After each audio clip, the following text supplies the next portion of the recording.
I was burning alive in our shared apartment, the fever melting my resolve, but the coldest thing in the room wasn't the winter draft.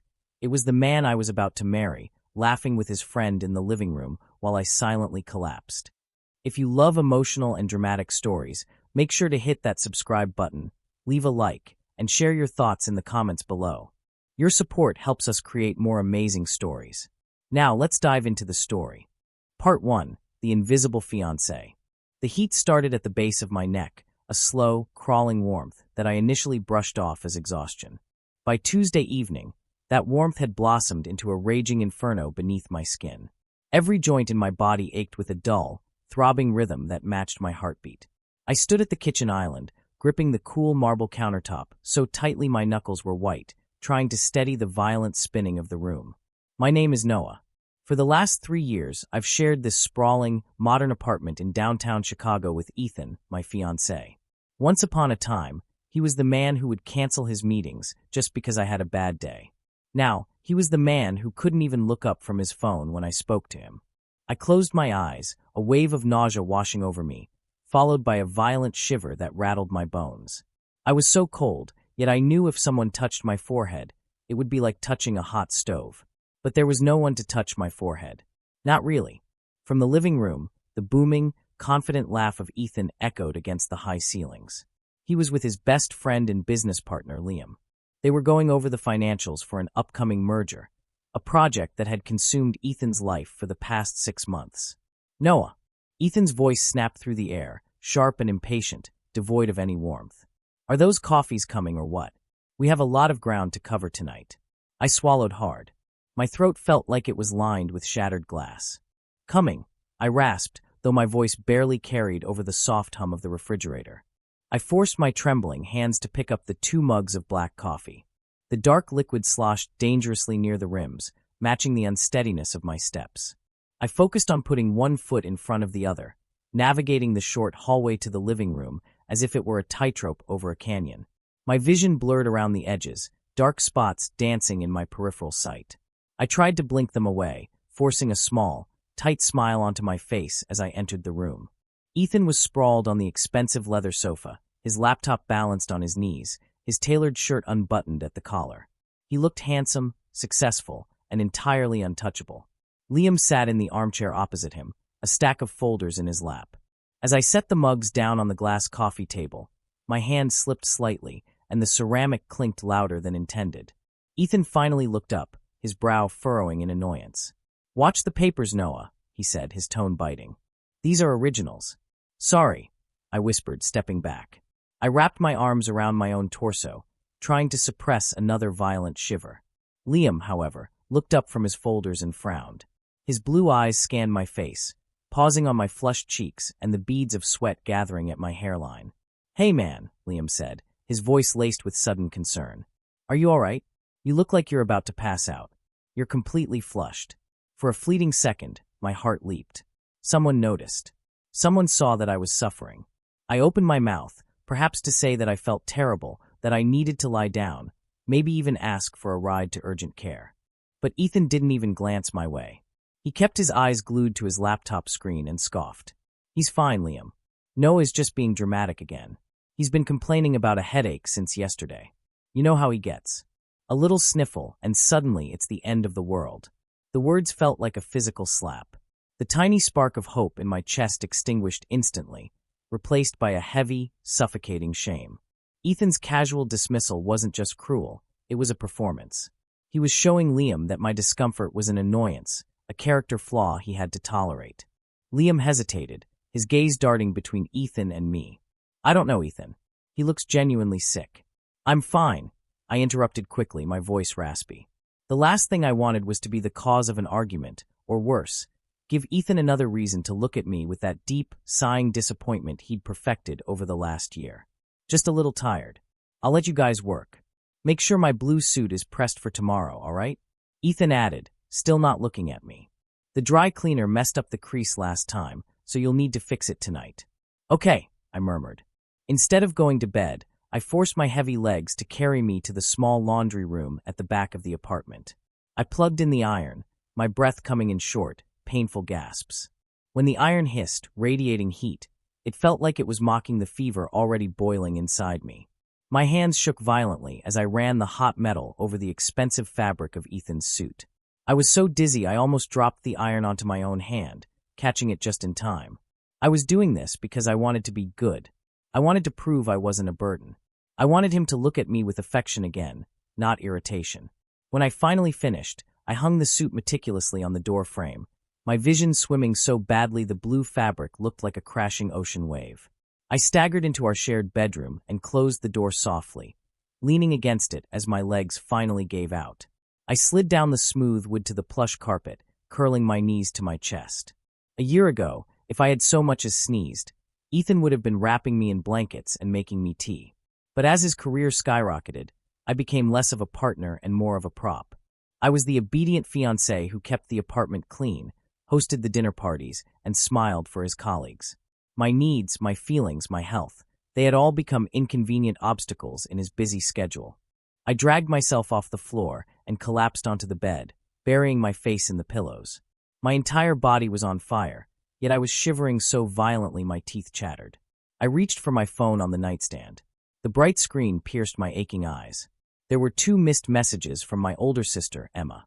Emma, hey kiddo, still coming to Sunday dinner? Mom is making your favorite. Emma Noah, you rarely ignore me.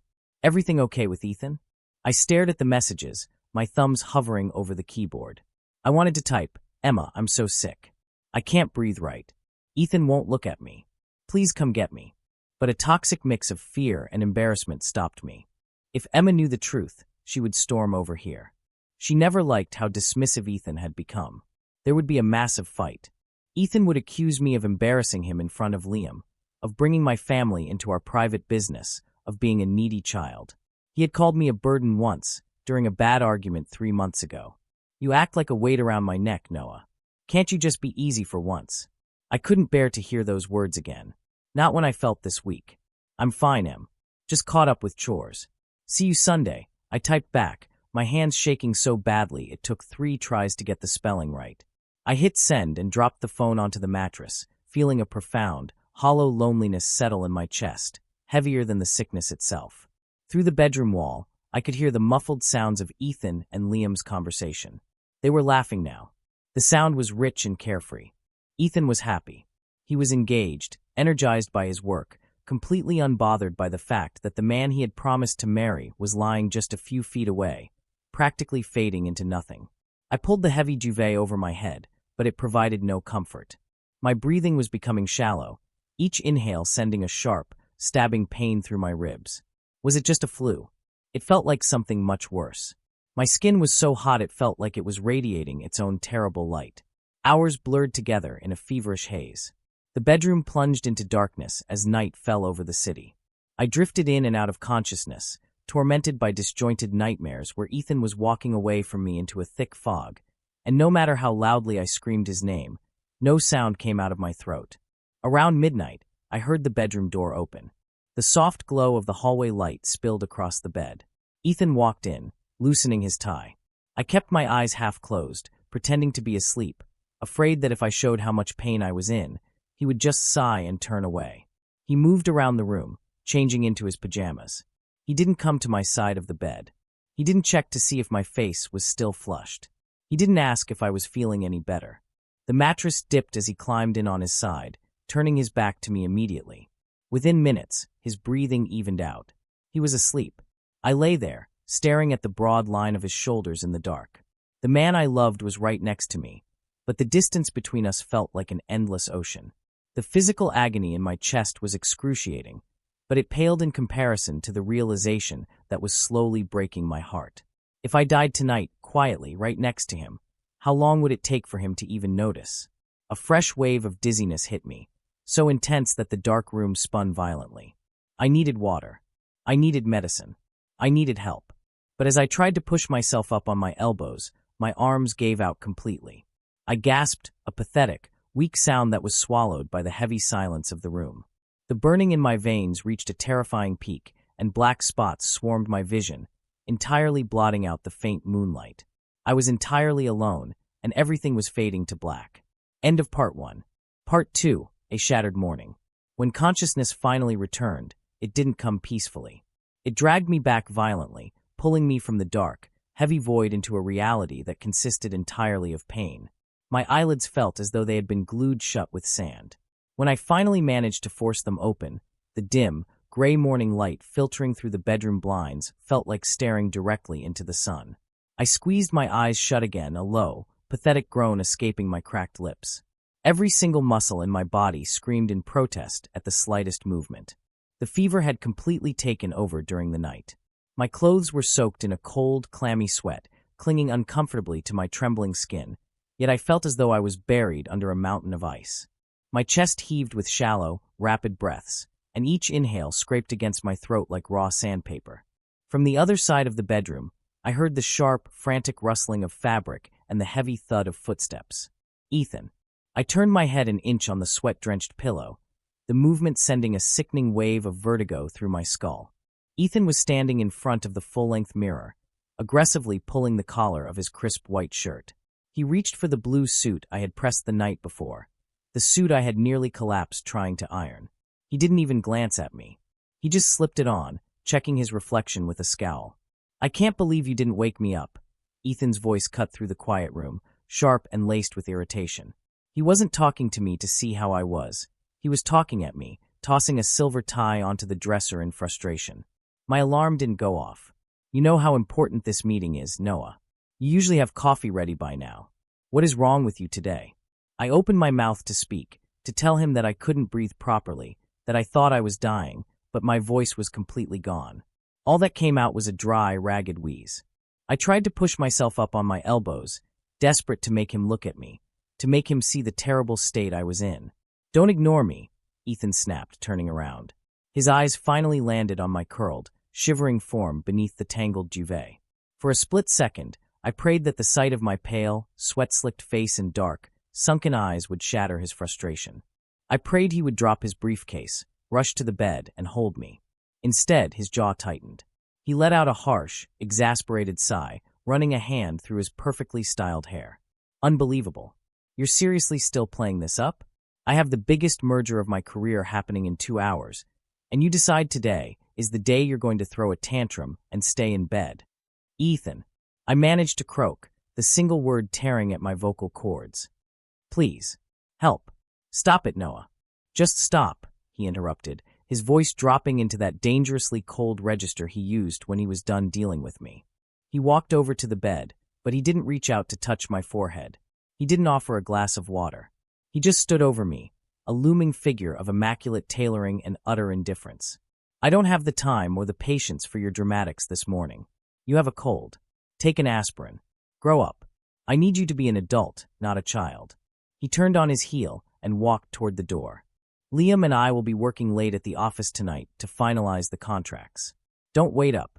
And please, try to pull yourself together before I get back. This apartment is a mess." The heavy oak door slammed shut behind him. The sound echoed in the empty room like a gunshot. A moment later, I heard the distinct click of the front door locking. He was gone. Tears prickled at the corners of my eyes, hot and stinging, mixing with the cold sweat on my face. The betrayal was a physical ache in my chest, competing with the agonizing tightness of the illness.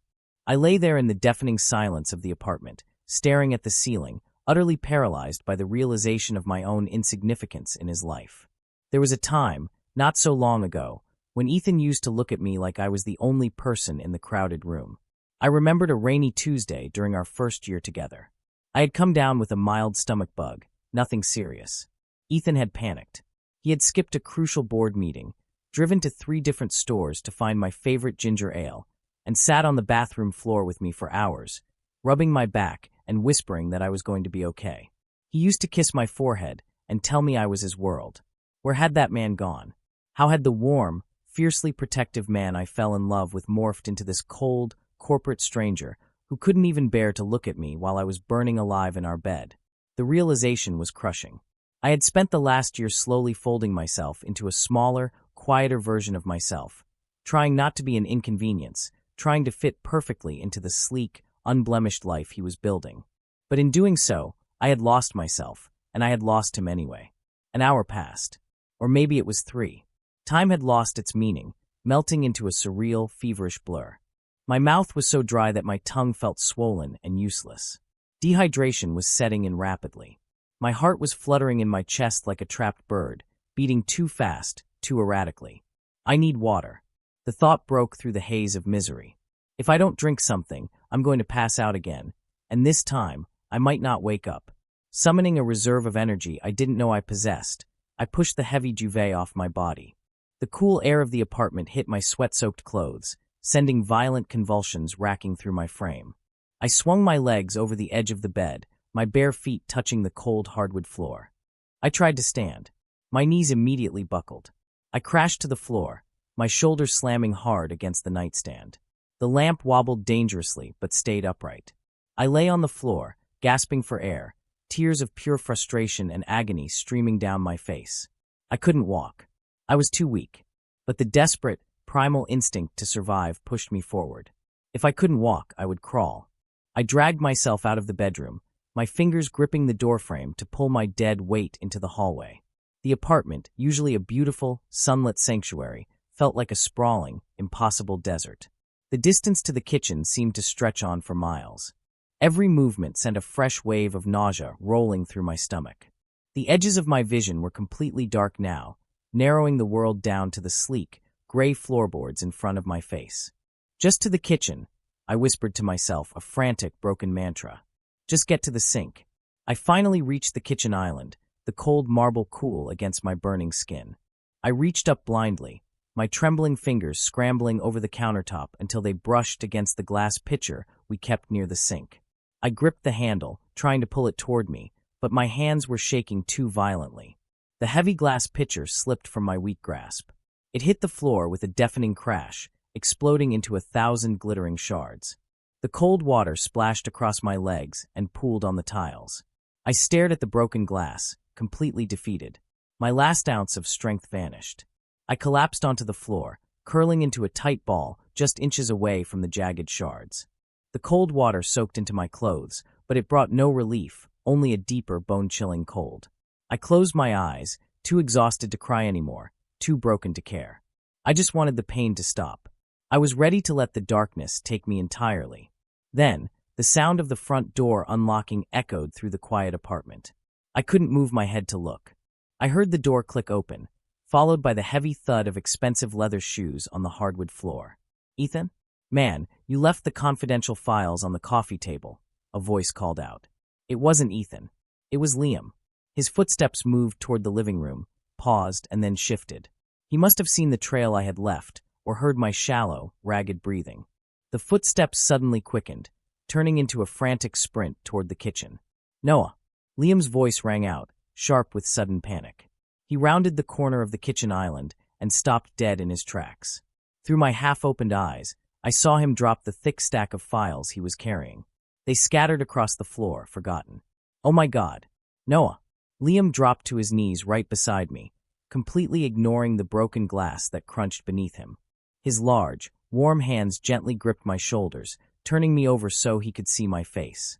As soon as his fingers brushed my skin, he hissed violently, recoiling for a fraction of a second before pressing the back of his hand firmly against my cheek and forehead. "You're burning up," Liam breathed, his blue eyes wide with pure, unfiltered terror. "You're literally burning up. Noah, hey, look at me. Can you hear me?" I tried to nod, but all I could manage was a weak flutter of my eyelashes. "Jesus Christ," Liam muttered, his voice shaking.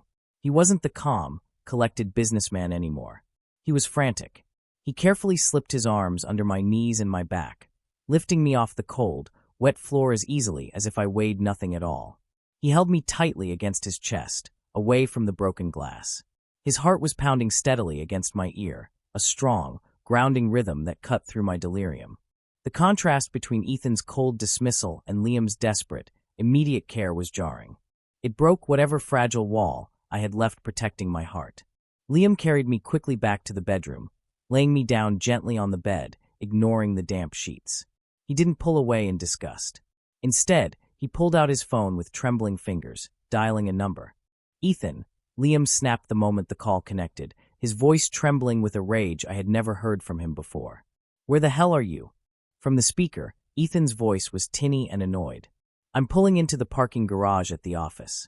Did you grab the files?" I told you not to bother Noah. He's in a mood today. He's not in a mood, Ethan. Liam roared, the sheer volume making me flinch. He is unconscious on the kitchen floor. He has a fever so high he's delirious. What the hell is wrong with you? How did you leave him like this? There was a pause on the other end of the line.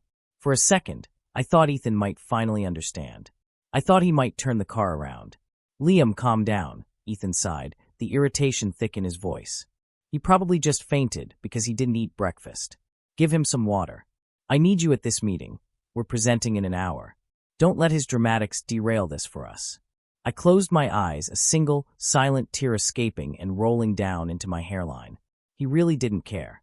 If I died, he would only be annoyed at the inconvenience.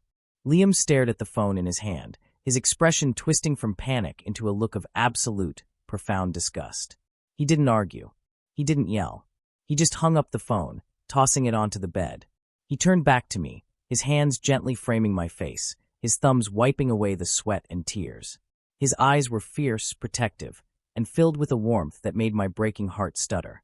I'm taking you to the hospital right now, Liam said softly, his voice a steady anchor in my swirling nightmare. I've got you, Noah. I swear to God I've got you. End of part 2. Part 3, the breaking point. The world outside the car window was nothing more than a smeared, chaotic streak of gray clouds and flashing traffic lights. I was slumped in the passenger seat of Liam's sleek sedan, my head resting heavily against the cool glass. The luxurious leather interior felt alien against my sweat-soaked clothes. Every bump in the road sent a shockwave of agony through my frail body, causing me to let out pathetic, involuntary whimpers that I was too weak to suppress. Hold on, Noah. We're almost there.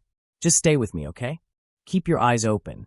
Liam's voice was tight, strained with a panic I had never associated with him. I managed to peel my heavy eyelids apart just enough to look at him. Liam's knuckles were bone white as he gripped the steering wheel, his jaw clenched so tightly a muscle ticked violently in his cheek. He was weaving through the dense Chicago traffic with reckless precision, his thumb continuously pressing down on the horn to part the sea of cars. This was Liam, the calm, calculated strategist of their firm, the man who never raised his voice in a boardroom, completely coming undone because of me. The meeting. I rasped, my throat feeling like it was coated in ash. You're missing the merger. Liam slammed his hand against the steering wheel, a sharp, angry sound that made me flinch. Screw the meeting, Noah. Screw the merger, and right now screw Ethan. Look at you. You're burning alive. Do you honestly think I care about a PowerPoint presentation when you're literally collapsing? His words hit me harder than the fever. For 3 years, Ethan had conditioned me to believe that their company was the center of the universe. I was taught that my needs always came second, third, or even last behind conference calls, networking dinners, and profit margins. Yet here was Liam, the co-founder, tossing the biggest deal of their careers out the window without a second thought, just to get me to a hospital. The tires screeched loudly as Liam aggressively pulled into the emergency drop-off zone of Chicago General Hospital. He didn't even bother putting the car in a proper parking spot. He threw it into park, left the engine running, and practically tore my door open. Before I could even attempt to move my useless legs, Liam's strong arms were under me again. He lifted me from the seat, cradling me against his chest. I buried my face in his shoulder, inhaling the faint, grounding scent of cedarwood and expensive cologne that lingered on his suit. I need some help out here.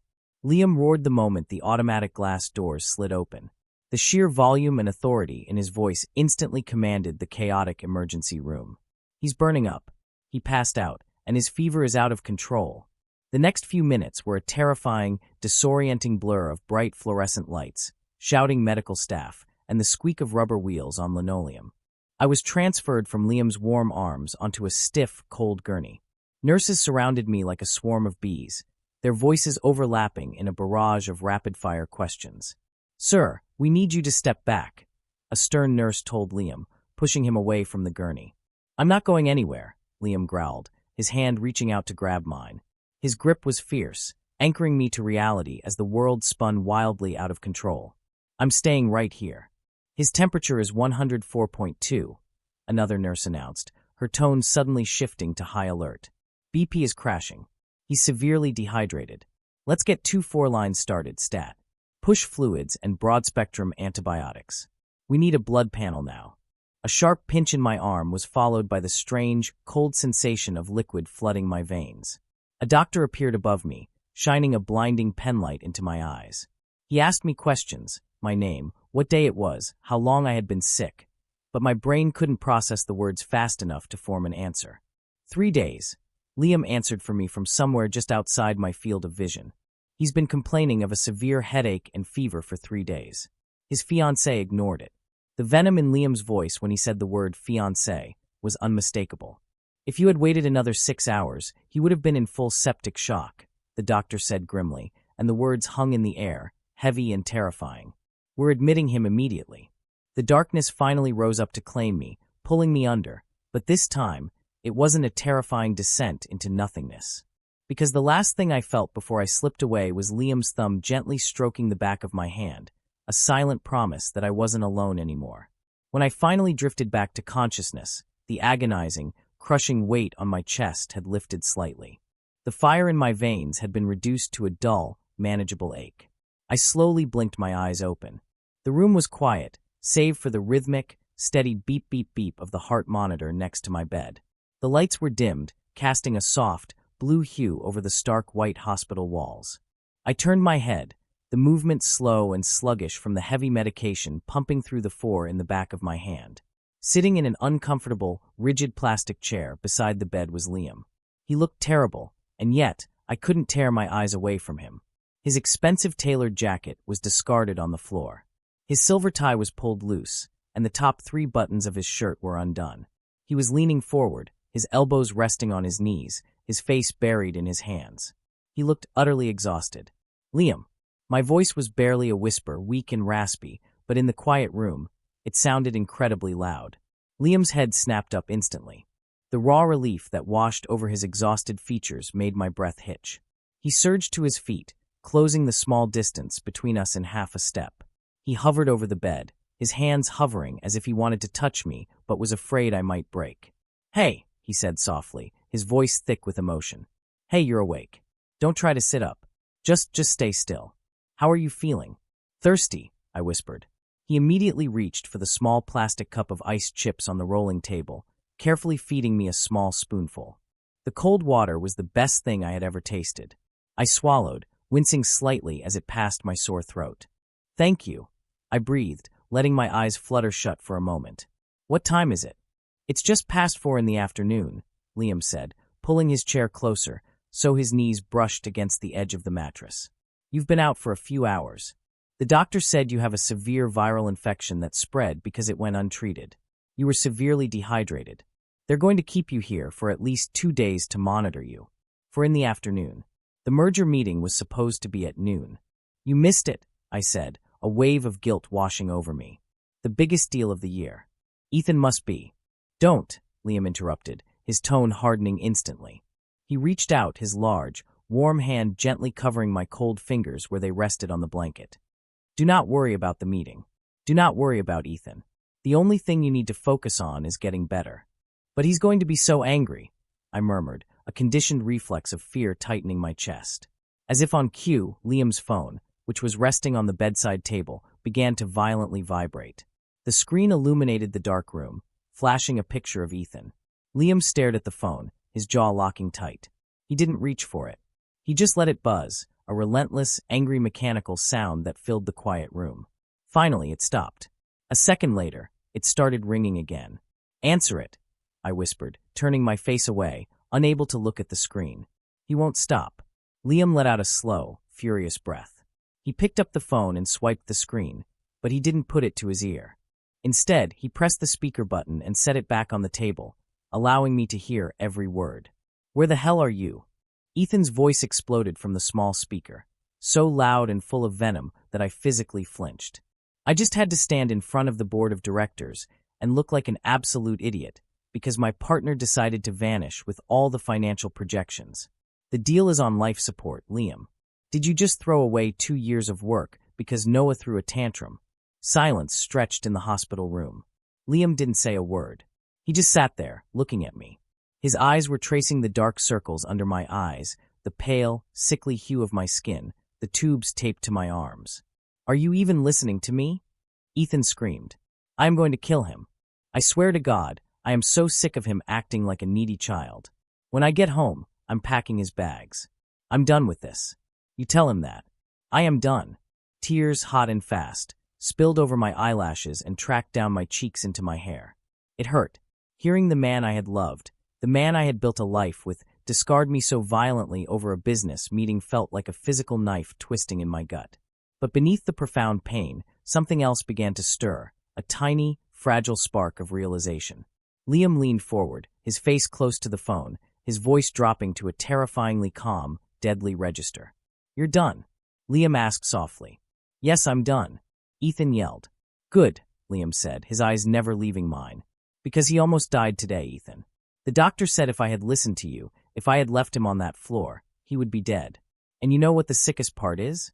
I think you wouldn't have cared, as long as the merger went through." "Liam, don't be dramatic." "I'm dissolving the partnership," Liam interrupted, his voice ringing with absolute finality. There was a stunned, breathless silence on the other end of the line. "What?" Ethan finally gasped, all the anger suddenly drained, replaced by shock. "Liam, you can't be serious. We built this firm together. You're my best friend. I was your partner. But I don't know who the hell you are anymore," Liam said coldly. "And as for Noah, don't bother going to the apartment. You're not packing his bags. Because you are never getting near him again. Do not call this number again, Ethan." Liam reached out and ended the call. The silence rushed back into the room, heavier than before. He didn't take his eyes off me. He reached out, his thumb gently catching a tear that was falling down my cheek. His touch was so tender, so completely contrary to the violence of the phone call, that it made my chest ache in an entirely new way. "I'm sorry you had to hear that," Liam whispered, his voice thick with regret. "But you needed to know. You needed to hear who he really is." "Why did you do that?" I asked, my voice trembling. "You gave up everything. Your company. Your best friend. Why?" Liam moved closer, his hand sliding from my cheek to softly cup the back of my head, his fingers tangling lightly in my damp hair. The sheer intensity in his striking blue eyes pinned me to the mattress, making my breath catch in my throat. "Because the moment I saw you lying on that floor," Liam murmured, his face inches from mine, "I realized I've been letting the wrong man hold you for the last 3 years. And I'm not making that mistake again." Before I could even process the weight of his confession, the heavy hospital door burst open. "Noah." My sister Emma stood in the doorway, her hair a wild mess, her makeup smeared with tears. She took one look at me hooked up to the machines and let out a broken sob, rushing across the room to throw her arms around me as best as she could without disturbing the IVs. "I came as soon as Liam texted me," she cried into my shoulder. She pulled back, her eyes flashing with a familiar, dangerous fire. "Where is he? Where is Ethan? I swear to God I'm going to rip his head off." "He's not here, Em," I said, my voice steadier than it had been in days. I looked past my sister, my eyes finding Liam, who had stepped back to give us space, his hands shoved deep into his pockets, watching me with that fierce, protective gaze. I looked down at my left hand. The heavy platinum engagement ring Ethan had given me 2 years ago felt like a lead weight around my finger. Slowly, painfully, I reached over with my right hand and slid the metal off my skin. I placed it onto the bedside table. It landed with a hollow, meaningless clink. "He's not here," I repeated, looking back at Liam, my heart suddenly beating a frantic, terrifying, beautiful new rhythm against my bruised ribs. "And he's never going to be." End of Part 3. Part 4, The Ashes of Us. The next 48 hours in the hospital blurred into a quiet, heavily medicated sanctuary. The relentless, burning fever that had nearly claimed my life slowly retreated, leaving behind a profound, hollow exhaustion in my bones. But for the first time in over a year, I didn't feel the crushing weight of anxiety pressing down on my chest. I didn't have to monitor the volume of my breathing, apologize for coughing, or shrink myself into the corner of the room to avoid being an inconvenience. Instead, I was surrounded by a fiercely protective wall built entirely by my sister, Emma, and Liam. True to his word, Liam never left. The nurses had tried to politely kick him out when visiting hours ended the first night, but Liam had simply leveled the poor head nurse with a look so chillingly authoritative, yet quietly desperate, that she had miraculously found a loophole in the hospital policy. He spent the nights folded into the horribly uncomfortable plastic chair beside my bed, his long legs stretched out, his head resting near my hip. Every time I stirred, Every time a monitor beeped a little too loudly, Liam was awake. He was there to hand me iced chips, to adjust my pillows, or to simply let his large, warm hand swallow mine until I drifted back to sleep. The man who was supposed to be running a multi-million-dollar corporate merger was instead keeping track of my medication schedule with the exact same ruthless precision. On the morning of my scheduled discharge, the crisp winter sunlight poured through the hospital window, casting a warm golden glow over the sterile white blankets. I was sitting up, my breathing finally clear, though my body felt as fragile as spun glass. Emma was bustling around the room, angrily throwing the ruined, sweat-stained clothes I had been wearing when Liam brought me into a biohazard bag. "I'm burning these," she muttered darkly. "And then I'm going to go to that pristine, soulless museum of an apartment you shared with that sociopath, and I am packing everything you own. You are moving into my guest room. End of discussion." "Emma, you don't have to do all that today," I said, my voice still carrying a raspy edge. "I can just—" "Noah, if you finish that sentence with 'go back and get it myself to make it easier for Ethan,' I will personally hook you back up to that for," Emma threatened, though her eyes were glassy with unshed tears. She walked over and gently pressed a kiss to my forehead. "You are done making things easy for a man who made your life a living hell." The hospital door swung open, and Liam walked in. He had left for exactly 1 hour to go back to his own penthouse to shower and change. He looked breathtaking. He was dressed in dark denim and a thick, charcoal-gray cashmere sweater that hugged his broad shoulders. He held a paper bag from a high-end boutique in one hand and 2 steaming cups of coffee in the other. The moment his striking blue eyes locked onto mine, the air in the room seemed to shift, growing thick and electrically charged. The memory of his confession, "I realized I've been letting the wrong man hold you for the last 3 years," flared in my mind, sending a sudden, traitorous flush of heat to my cheeks. We hadn't talked about it. I had been too weak, and he had been too focused on my survival. But the words hung between us, a brilliant, terrifying promise waiting in the wings. "Good morning," Liam said, his voice a low, smooth rumble that sent a shiver down my spine. He handed a coffee to Emma and set the paper bag at the foot of my bed. "The doctor just signed your release papers. You're officially paroled." "Thank God," I sighed, looking at the bag. "What's that?"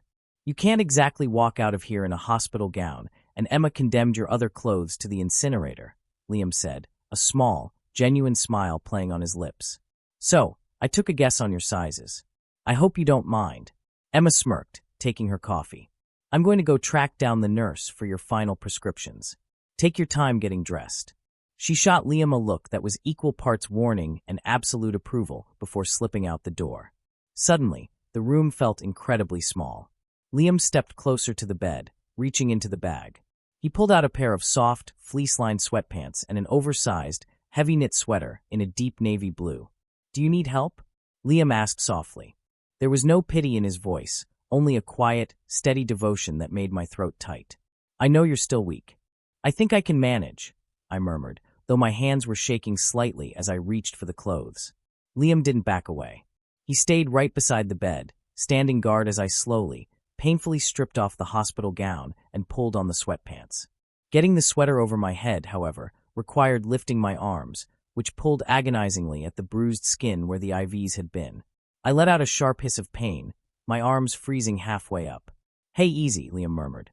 His hands were instantly there, warm and firm. He gently took the hem of the sweater from my shaking fingers. "Let me." I nodded, my breath hitching as Liam carefully guided the soft fabric over my head and down my torso, his knuckles brushing lightly against the bare skin of my waist. The touch was fleeting, but it sent a shockwave of electricity straight to my core. I looked up, and I was suddenly trapped in his gaze.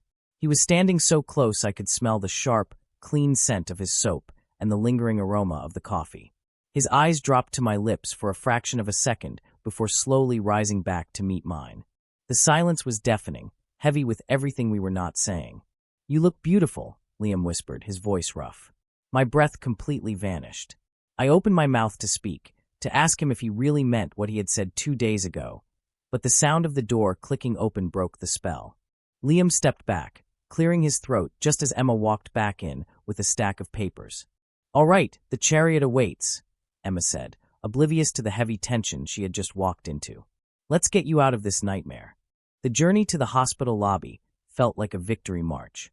I was seated in a wheelchair, hospital policy. With Emma pushing me and Liam walking a step ahead, his broad shoulders clearing a path through the crowded corridors. For the first time in a year, I felt safe. I felt like I belonged to myself again. But the universe wasn't ready to let me walk away that easily. As the elevator doors opened to the main lobby, Liam stopped dead in his tracks. His entire body went rigid, his hands balling into tight fists at his sides. I leaned forward to look around him, and my blood ran ice cold. Standing near the automatic sliding doors, pacing frantically with a phone glued to his ear, was Ethan. He looked entirely unraveled. His tie was missing, his designer shirt was wrinkled, and there were dark, frantic bags under his eyes. This wasn't the collected, arrogant man who had left me to die on the floor. This was a man whose world was actively collapsing. Ethan snapped his phone shut as he spotted us. His eyes locked onto me in the wheelchair, and a mix of furious anger and desperate relief twisted his handsome features. "Noah!" Ethan practically shouted, ignoring the stares of the hospital staff as he marched toward us. Before Ethan could get within 10 feet, Liam stepped forward, placing his large frame directly between Ethan and my wheelchair. It was a physical barrier made of pure, lethal intimidation. "Take one more step toward him, Ethan, and I will have security drag you out of here by your hair," Liam warned, his voice dangerously low, carrying a lethal promise. Ethan stopped, his face flushing dark red. "Get out of my way, Liam. This is my fiancé. He is coming home with me right now. You have done enough damage. Do you have any idea what you've done to the firm? The merger is falling apart because you went MIA. I don't give a damn about the firm," Liam sneered, stepping even closer to Ethan, towering over him. "And he is not your fiancé anymore. Didn't you notice the ring missing from the bedside table? Or were you too busy trying to save your precious deal to even visit the room?" Ethan's eyes darted past Liam, locking onto me. "Noah, stop this right now. Stop this pathetic game. You're making a scene. I had to work. You know how important this week was. Tell this psychotic traitor to move so we can go home and stop acting like a dramatic child." A year ago, that tone would have made me shrink.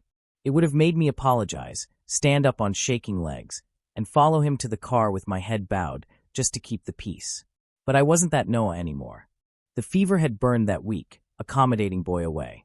I put my hands on the armrests of the wheelchair and forced myself to stand. My legs wobbled, but Liam's hand instantly shot out behind his back, gripping my hip to steady me.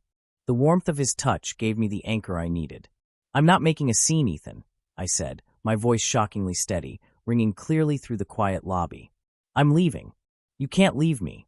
Ethan snapped, taking a half step forward before Liam's chest physically blocked him. "You have nothing without me. You live in my apartment. We're getting married." "No, we're not," I replied, looking directly into the eyes of the man I used to love. "You didn't want a partner, Ethan. You wanted a pet. You wanted someone to press your suits and stay silent when you were busy. You let me nearly die on your kitchen floor because my illness was an inconvenience to your schedule. You don't love me. You love how easy I made your life." "Noah, please," Ethan started, his voice cracking, the anger finally fracturing into genuine panic as he realized his manipulation wasn't working. "Emma is packing my things today," I continued, cutting him off completely. "Do not contact me. Do not text me. If you come near me again, Liam won't be the only one you have to worry about." Ethan stood paralyzed, his mouth opening and closing as he stared at me, truly seeing me for the first time in months. But it was too late. "Let's go," I whispered, leaning slightly against Liam. Liam didn't break eye contact with Ethan. "If you try to follow us," Liam said softly, "I will ensure that not a single firm in Chicago ever does business with you again. You are dead to me." Liam turned, his arm wrapping securely around my waist, supporting my weight as we walked out the automatic glass doors and into the crisp, biting winter air. Emma followed closely behind, practically vibrating with fierce pride. When Liam finally helped me into the passenger seat of his car, the adrenaline faded, leaving me trembling violently. Liam didn't start the engine. He closed the door, walked around to the driver's side, and climbed in. The moment the doors shut, enclosing us in the quiet sanctuary of the car, Liam reached across the console. He took my shaking face in both of his large hands, his thumbs gently sweeping across my cheekbones. His eyes were blazing with a fierce, possessive heat that completely took my breath away. "You were incredible," Liam whispered, his forehead dropping to rest gently against mine. "You are never going to be afraid of him again. I've got you." I've got you. I closed my eyes, leaning into the warmth of his hands, and for the first time in my life, I believed it. End of Part 4. Part 5, The Safe Haven. The drive to my sister's apartment was a silent, surreal journey. The heavy, pressurized atmosphere that usually accompanied any car ride with Ethan was completely absent. Instead, the inside of Liam's car felt like a protective bubble, insulated from the bitter Chicago winter and the chaotic wreckage of my past life. Liam drove with one hand firmly on the steering wheel, while his other hand rested on the center console, his fingers lightly intertwined with mine. It was a simple, grounding touch, but it sent constant, reassuring shockwaves straight to my bruised heart. Emma's apartment was located in a charming, older brownstone in Lincoln Park. It was the exact opposite of the cold, minimalist glass box I had shared with Ethan. Emma's place was bursting with color, filled with plush velvet armchairs, overflowing bookshelves, and the permanent, comforting scent of vanilla candles and worn leather. By the time Liam put the car in park, the adrenaline that had fueled my confrontation with Ethan at the hospital had completely evaporated. I was left with a heavy, bone-deep exhaustion that made my limbs feel like lead. I unbuckled my seatbelt, but before I could even reach for the door handle, Liam was already there, opening the door and bending down. "Don't even think about walking up those steps," Liam said, his voice leaving no room for argument. Before I could protest, he slid one arm under my knees and the other around my back, lifting me effortlessly into his chest. I instinctively wrapped my arms around his neck, burying my face into the soft wool of his charcoal sweater. He carried me up the 3 flights of stairs to Emma's apartment as if I weighed nothing at all. I could feel the steady, powerful rhythm of his heartbeat against my chest, a stark contrast to my own weak, fluttering pulse. Emma had rushed ahead to unlock the door, throwing it open and gesturing toward the guest bedroom. "In here. The bed is already made with fresh sheets." I turned the radiator up so it's nice and warm. Liam carried me into the cozy room, the walls painted a soothing, deep sage green, and gently laid me down on the thick duvet. He didn't just drop me and step away. He hovered over me, carefully taking off my shoes and pulling the heavy blankets up over my chest, tucking them in around my shoulders. His blue eyes scanned my face, searching for any sign of discomfort or a returning fever. "How are you feeling?" he asked softly, his thumb gently brushing a stray lock of hair off my forehead. "Are you dizzy? Do you need water?" "I'm okay," I whispered, the sheer relief of being in a safe place washing over me. "Just really, really tired." "Then sleep," Liam commanded gently, sitting on the very edge of the mattress. "Emma is going to head over to Ethan's place to pack up your essentials before he gets back from whatever damage control he's trying to do at the office. I'm going to stay right here." "You don't have to stay, Liam," I said, though my hand instinctively reached out from under the covers to grip his wrist, betraying my own words. "You have your own life. You have a company to figure out. I don't want to be a burden." The word slipped out before I could stop it, a conditioned reflex from 3 years of being told I was exactly that. Liam's expression darkened instantly, a flash of pure, protective anger crossing his features. He shifted closer, catching my hand and bringing it up to his lips, pressing a firm, warm kiss to my knuckles. "Listen to me, Noah," Liam said, his voice a low, intense rumble that vibrated right through me. "You have never been a burden. Not to Emma, and absolutely never to me. The fact that he made you feel that way is a sin I will never forgive him for. My company, I can rebuild it. My schedule, it belongs to you now. There is nowhere else on this earth I would rather be than right here, making sure you are safe." A choked sob escaped my throat. The dam I had built to hold back my emotions for the last year finally shattered. The tears came hot and fast, blinding me. I wasn't crying because I missed Ethan, or because I was sad about the engagement ending. I was crying because I was mourning the years I had wasted making myself small, and I was overwhelmed by the terrifying, beautiful realization of what it felt like to be truly cherished. Liam didn't hesitate. He kicked off his shoes, climbed onto the bed, and carefully pulled me into his arms, mindful of the bruises on my arms from the 4 lines. He pressed my head against his chest, wrapping his strong arms securely around me. He didn't tell me to stop crying. He didn't call me dramatic. He just held me, gently rocking me back and forth, pressing soft kisses into my hair while murmuring words of comfort until my tears finally ran dry and exhaustion pulled me into a deep, dreamless sleep. When I woke up, the room was bathed in the dim, golden light of early evening. The apartment was quiet, filled with the faint, mouth-watering smell of chicken broth and garlic. I shifted under the blankets, realizing I was alone in the bed, though the indentation next to me was still warm. I slowly sat up, my muscles still aching but noticeably stronger than they had been in days. I pushed the door open and padded softly into the living room in my socks. Liam and Emma were standing in the kitchen. On the floor of the living room were 4 large cardboard boxes, hastily taped shut. Emma was furiously chopping vegetables, while Liam was leaning against the counter, his arms crossed over his chest, his jaw set in a tight, angry line. "He is completely unhinged," Emma was saying, her voice trembling with leftover adrenaline. "When I got to the apartment, he was already there. He must have left the hospital and gone straight home." I froze in the hallway, my heart skipping a beat. "What happened?" I asked, my voice slightly raspy. Liam and Emma both spun around. Liam was at my side in an instant, his hands gently gripping my waist to steady me. "You should be resting," he chastised softly, though his eyes were warm as he looked at me. "I'm okay. Please tell me," I insisted, looking at my sister. "Did he try to stop you?" Emma sighed, putting down the knife and wiping her hands on a towel. "It was like walking into a hurricane, Noah. He was throwing things.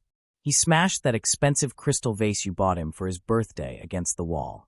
When I started packing your clothes, he stood in the doorway and screamed that you had no right to take anything, that he bought that life for you." A cold shiver ran down my spine. The image of Ethan, always so tightly controlled, so obsessed with appearances, losing his temper to the point of breaking things was terrifying. "Then he threatened me," Emma continued, her eyes narrowing. "He said if I took your things, he would call the police and report it as theft. So, I pulled out my phone, hit record, and told him to go ahead. I told him I would love to show the police the state of the apartment and explain exactly why my brother ended up in the ICU. He backed down immediately, but Noah, the look in his eyes, it was pure poison." "He threatened you?" Liam asked, his voice dropping an octave, a dangerous, lethal edge creeping into his tone. His grip on my waist tightened slightly. "Did he touch you, Emma?" "No. I think he knew if he laid a finger on me, you would actually kill him," Emma said bluntly. She looked at Liam, her expression softening. "But he had a message for you. He said to tell you that he's freezing the company assets first thing tomorrow morning, and that he's going to sue you for breach of contract and completely destroy you in the industry." I looked up at Liam, panic seizing my chest. "Liam, he can do it. His family has money, they have lawyers. You can't let him destroy everything you've worked for because of me."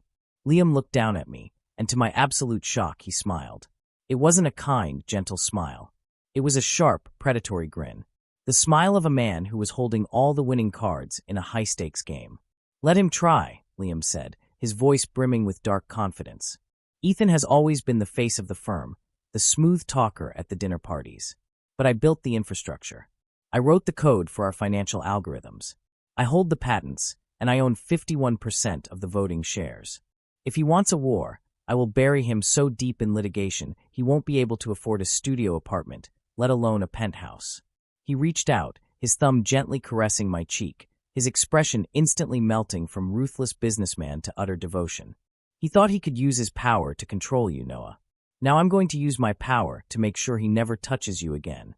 The raw, unfiltered protectiveness in Liam's words left me breathless. I had spent so long defending myself, fighting for basic respect in my own home, that having someone stand in front of me, ready to burn the world down on my behalf, felt completely intoxicating. After we managed to eat a quiet dinner, Liam watching me like a hawk to ensure I finished every drop of the nutrient-rich soup Emma had made, the fatigue began to pull at me again. The doctor had warned that recovery from the severe infection would take weeks of rest.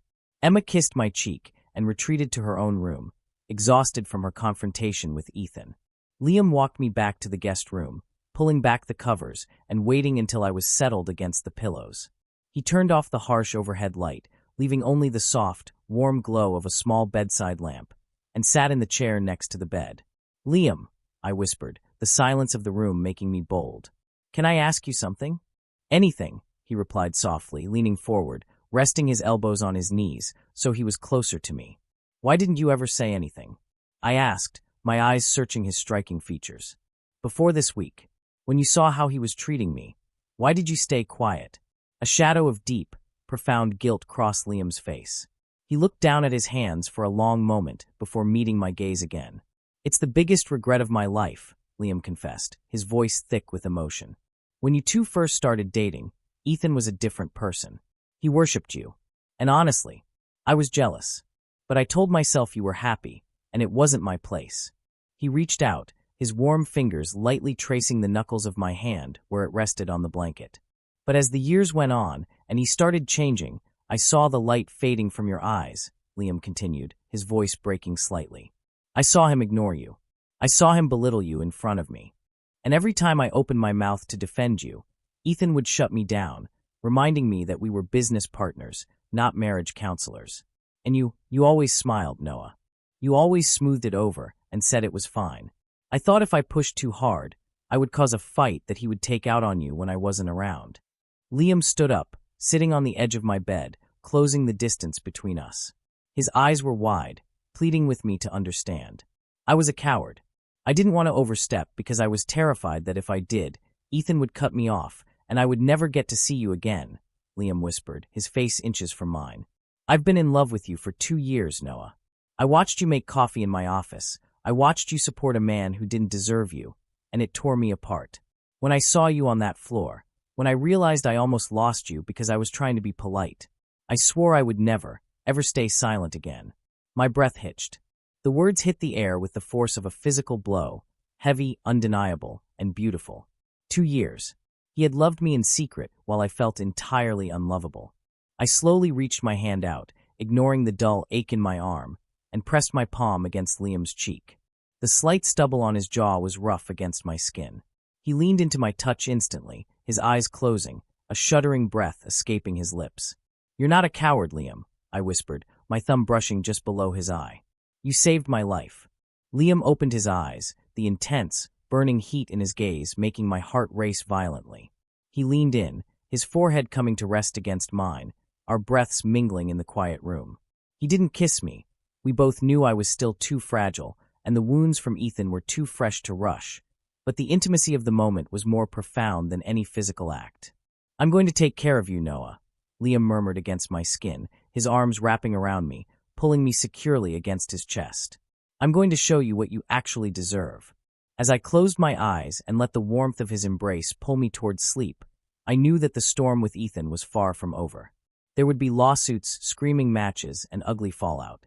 But lying in the arms of the man who had been quietly loving me in the shadows, I finally knew I was strong enough to face it. End of Part 5. Part 6. The Calm and the Storm. The first week of my recovery at Emma's apartment felt like waking up in an alternate universe. For 3 years, my life had been dictated by the rigid, ticking clock of Ethan's schedule. My mornings used to begin with the sharp panic of brewing the perfect espresso and ensuring the apartment was spotless before he emerged from the bedroom. Now, I woke up to the soft, muffled sounds of the city outside and the comforting aroma of bacon and caramelized onions drifting down the hallway. My physical strength was returning, piece by piece. The lingering cough was fading, and the ghostly pallor of my skin was finally giving way to a healthy flush. But the most profound change wasn't physical. It was the quiet, steady healing of my mind. The constant low-level hum of anxiety that had lived in my chest for months was gone, replaced by a warm, grounding sense of safety. That safety had a name, and his name was Liam. True to his promise, Liam had essentially moved into Emma's guest room with me. He slept on the small, velvet sofa near the window, refusing to leave my side despite my protests that he would ruin his back. During the day, he transformed Emma's modest kitchen island into his new corporate headquarters. I walked out of the bedroom on a Tuesday morning, wrapped in the oversized navy sweater Liam had bought me, pulling the sleeves over my knuckles. The winter sun was streaming through the large living room windows, casting a golden glow over the space. Liam was sitting at the island, wearing a pair of dark-rimmed glasses that made him look devastatingly handsome. His laptop was open, displaying complex graphs, and a Bluetooth earpiece was tucked into his ear. He was in the middle of what sounded like a tense negotiation. "I don't care what his legal team claims, Marcus," Liam said, his voice laced with that cold, ruthless authority he reserved strictly for business. The intellectual property clauses were drawn up by my attorneys before Ethan was even brought on as a partner. If he attempts to access the offshore accounts, trigger the lockdown protocol. Lock him out completely. Let him try to explain to the board why he can't access the client funds. I stood frozen in the hallway, suddenly overwhelmed by a fresh wave of guilt. Liam was tearing his own company apart, battling his former best friend, all because he had chosen to protect me. As if sensing my presence, Liam's eyes darted up from his screen. The icy, ruthless businessman vanished in a fraction of a second. His entire posture softened, the hard lines of his jaw relaxing as a warm, devastatingly gentle smile spread across his face. "Hold on, Marcus. I need to call you back," Liam said, not taking his eyes off me. He pulled the earpiece out and tossed it onto the counter, immediately standing up and crossing the room. "You shouldn't be dealing with all this," I murmured, wrapping my arms around my torso as he approached. "Liam, he's going to destroy everything you built. I'm causing a war." Liam didn't answer with words. He stepped into my space, his large hands coming up to gently cup my face. His thumbs brushed softly over my cheekbones, tilting my head up so I was forced to look directly into his striking blue eyes. "Noah," Liam said softly, his voice a deep, resonant rumble that sent a shiver straight down my spine. "Do I look like a man who is losing a war?" I blinked, momentarily paralyzed by the sheer confidence radiating from him. "Ethan is a shark," Liam continued, his thumbs continuing their soothing rhythm against my skin. "But I'm the ocean he swims in. He only has power because I designed the system that allows him to have it. I am dismantling him, piece by piece, and I am enjoying every single second of it. Do you understand? You are not a burden. You are my reason." My breath hitched. The way he looked at me, like I was the most precious, vital thing in his world, was completely intoxicating. I leaned into his touch, my hands coming up to grip his wrists. The contrast between Ethan's transactional affection and Liam's fierce, unconditional devotion was blinding. "Thank you," I whispered, the words feeling inadequate for the mountain of gratitude I owed him. Liam smiled, his gaze dropping to my lips for a fleeting, agonizing second before he stepped back, clearing his throat. "Come on.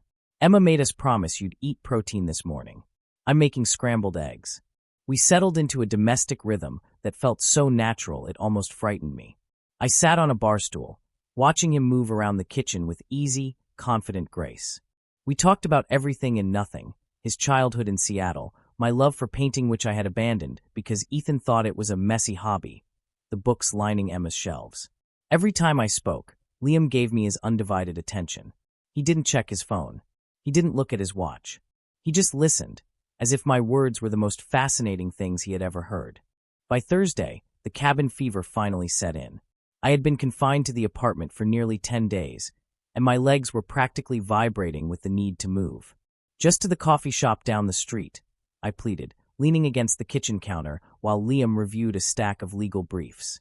"Emma's place is starting to feel like a very comfortable prison. I just need fresh air, Liam. Please." Liam looked up, his brow furrowing in protective hesitation. "It's freezing outside, Noah. Your immune system is still recovering. I'll wear 3 layers. I'll wear a scarf over my face.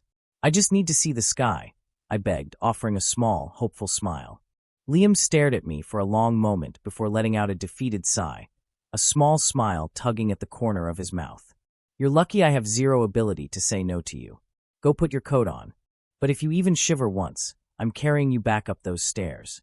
15 minutes later, we were stepping out of the brownstone and into the crisp, biting wind of the Chicago winter.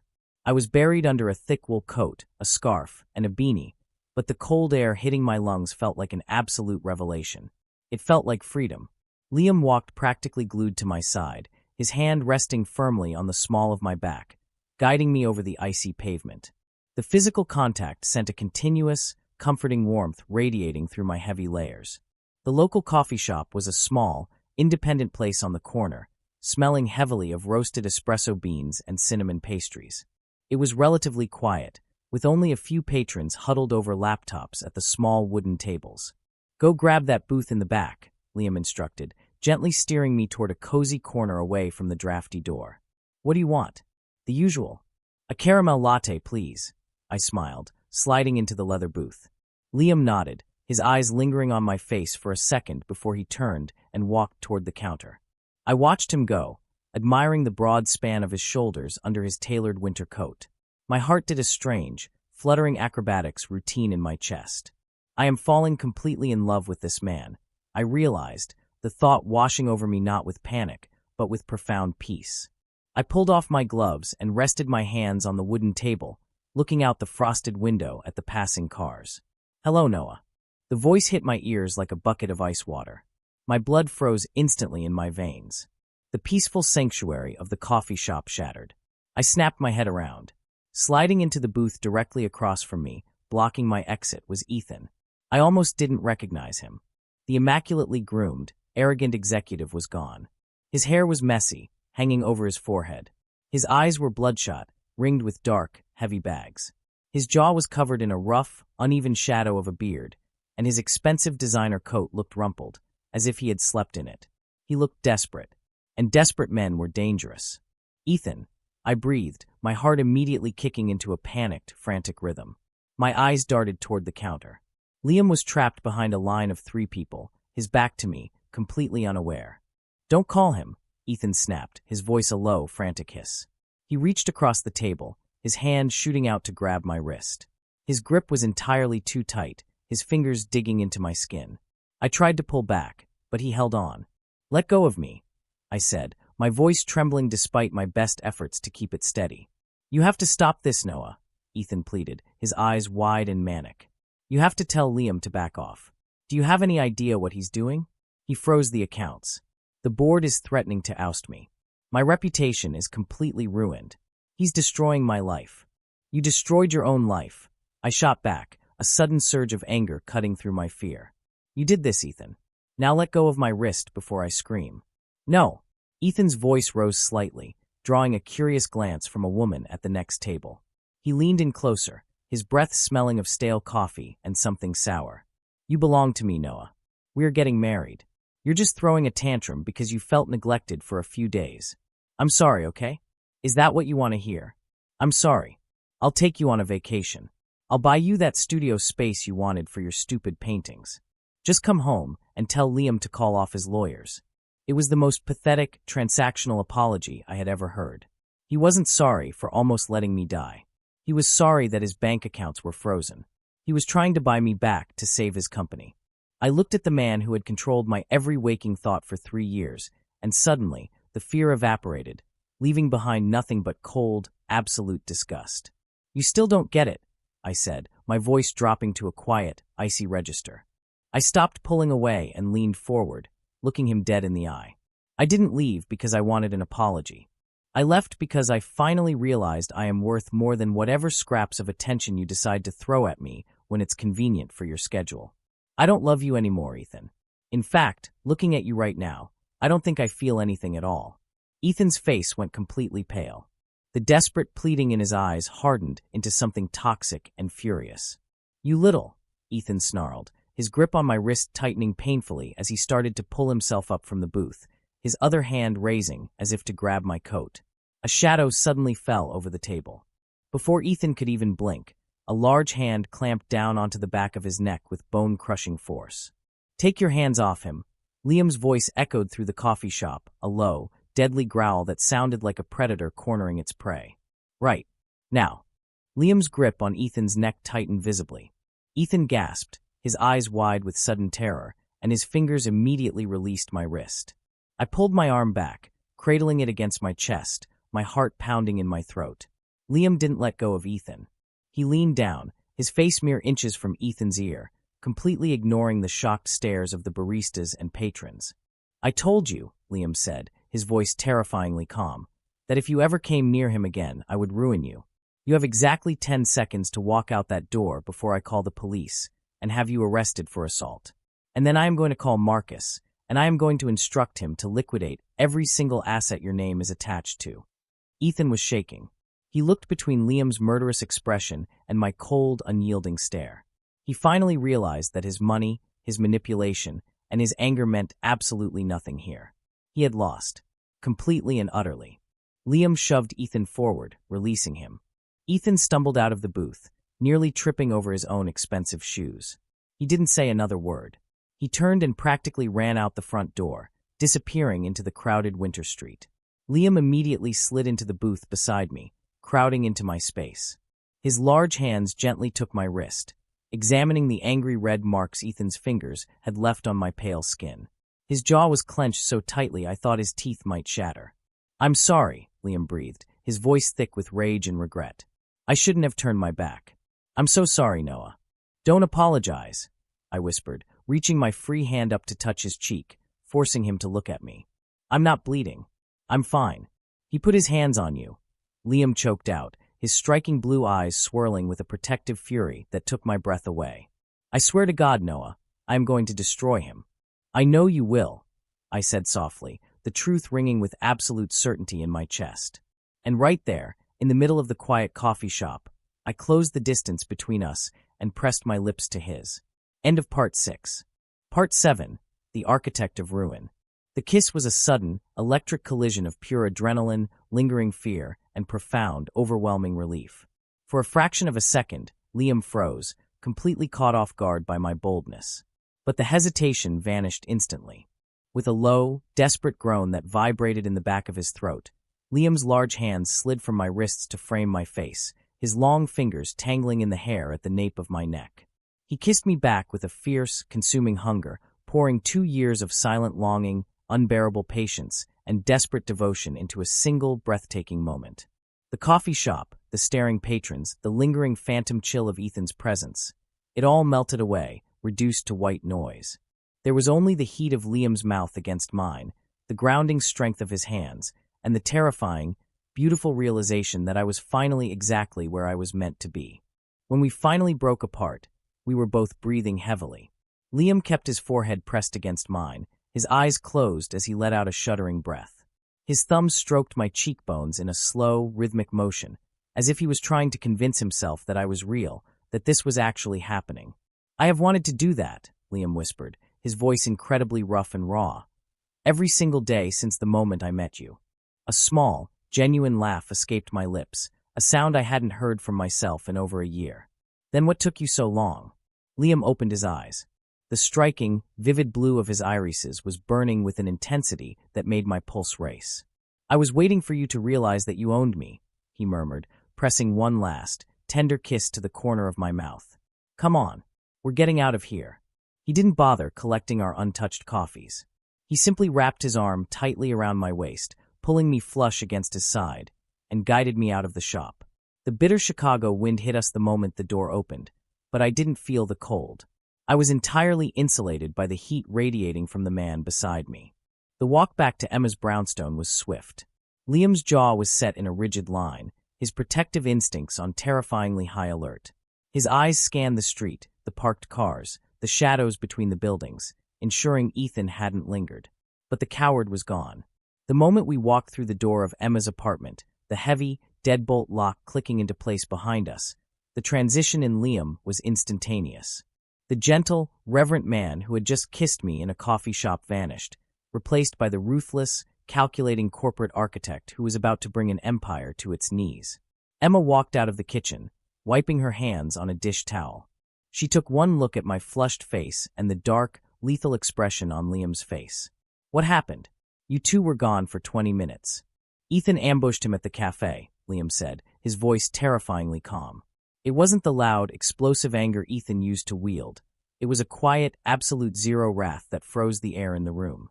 Emma dropped the dish towel, her eyes flashing with instant fury. "Are you kidding me? Is Noah okay? Did he hurt you?" "I'm fine, Em, really," I said quickly, stepping forward to reassure her. "Liam handled it." Ethan ran off. "He grabbed his wrist," Liam corrected, his eyes dropping to the faint red marks on my skin that were already beginning to fade. "And for that, he's going to lose everything." Liam walked past us, heading straight for the kitchen island. He picked up his phone and dialed a number, putting it on speaker and tossing it onto the marble counter. He braced his hands on the edge of the island, his broad shoulders tense beneath his coat. "Marcus," Liam said the moment the call connected. "Liam, I've been waiting for your call." The smooth, professional voice of his lead attorney echoed through the kitchen. "The board is in a panic. Ethan has been calling emergency meetings, trying to spin your absence as a breach of contract." "Let him spin," Liam ordered, his tone laced with ice. "I want you to execute the liquidation protocol. Right now." There was a stunned silence on the other end of the line. "Liam, are you sure?" "That protocol is the nuclear option. It will instantly freeze all operational capital, lock Ethan out of the main servers, and trigger a complete audit of his personal expense accounts linked to the firm. He won't be able to buy a cup of coffee by tomorrow morning. I am completely aware of what it does, Marcus, because I wrote the damn protocol, Liam snarled softly. Trigger it. And when the audit inevitably uncovers the funds he's been quietly siphoning to pay for that ridiculous penthouse and his custom suits, I want you to hand the file directly to the federal prosecutors. Charge him with embezzlement, breach of fiduciary duty, and corporate fraud. I stood next to Emma, my breath catching in my throat. I had known Ethan was obsessed with maintaining an image of immense wealth, but I had no idea he was stealing from his own company to fund it. Liam knew. Liam had known, and he had kept the evidence locked away as a failsafe. Consider it done, Marcus said, the hesitation gone, replaced by predatory efficiency. Ethan's access codes will be revoked in exactly 60 seconds. I'll have the SEC filings drafted by midnight. Thank you, Marcus. Keep me updated, Liam said, reaching out to end the call. He stood there for a moment, his head bowed, his hands gripping the edge of the marble so tightly his knuckles were white. The silence in the apartment was heavy, thick with the magnitude of what had just occurred.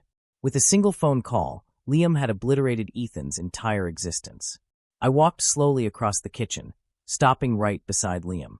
I reached out, gently prying his right hand away from the counter, lacing my fingers through his.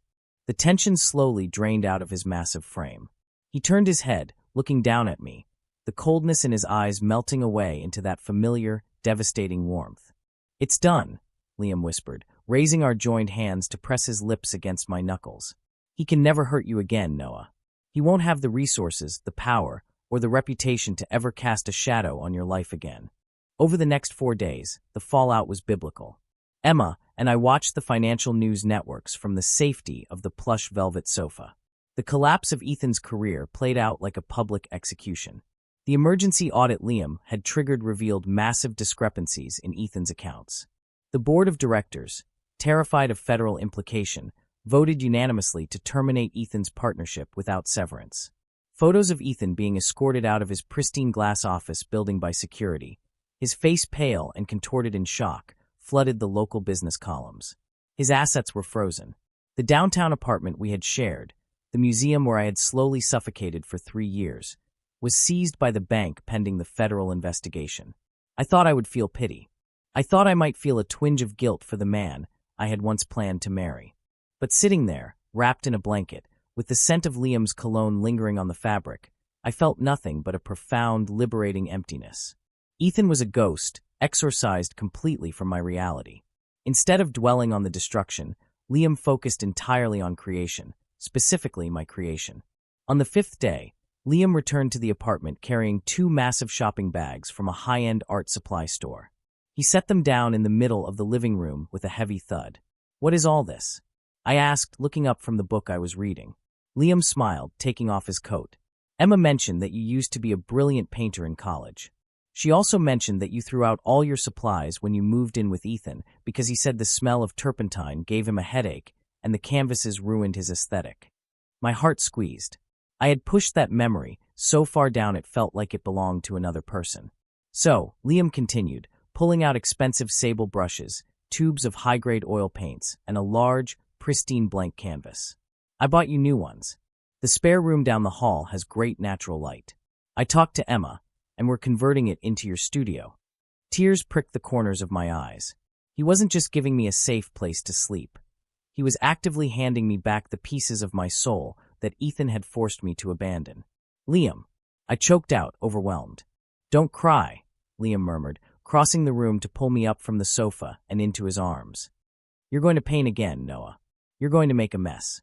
You're going to fill this place with color, and I am going to buy every single piece you make."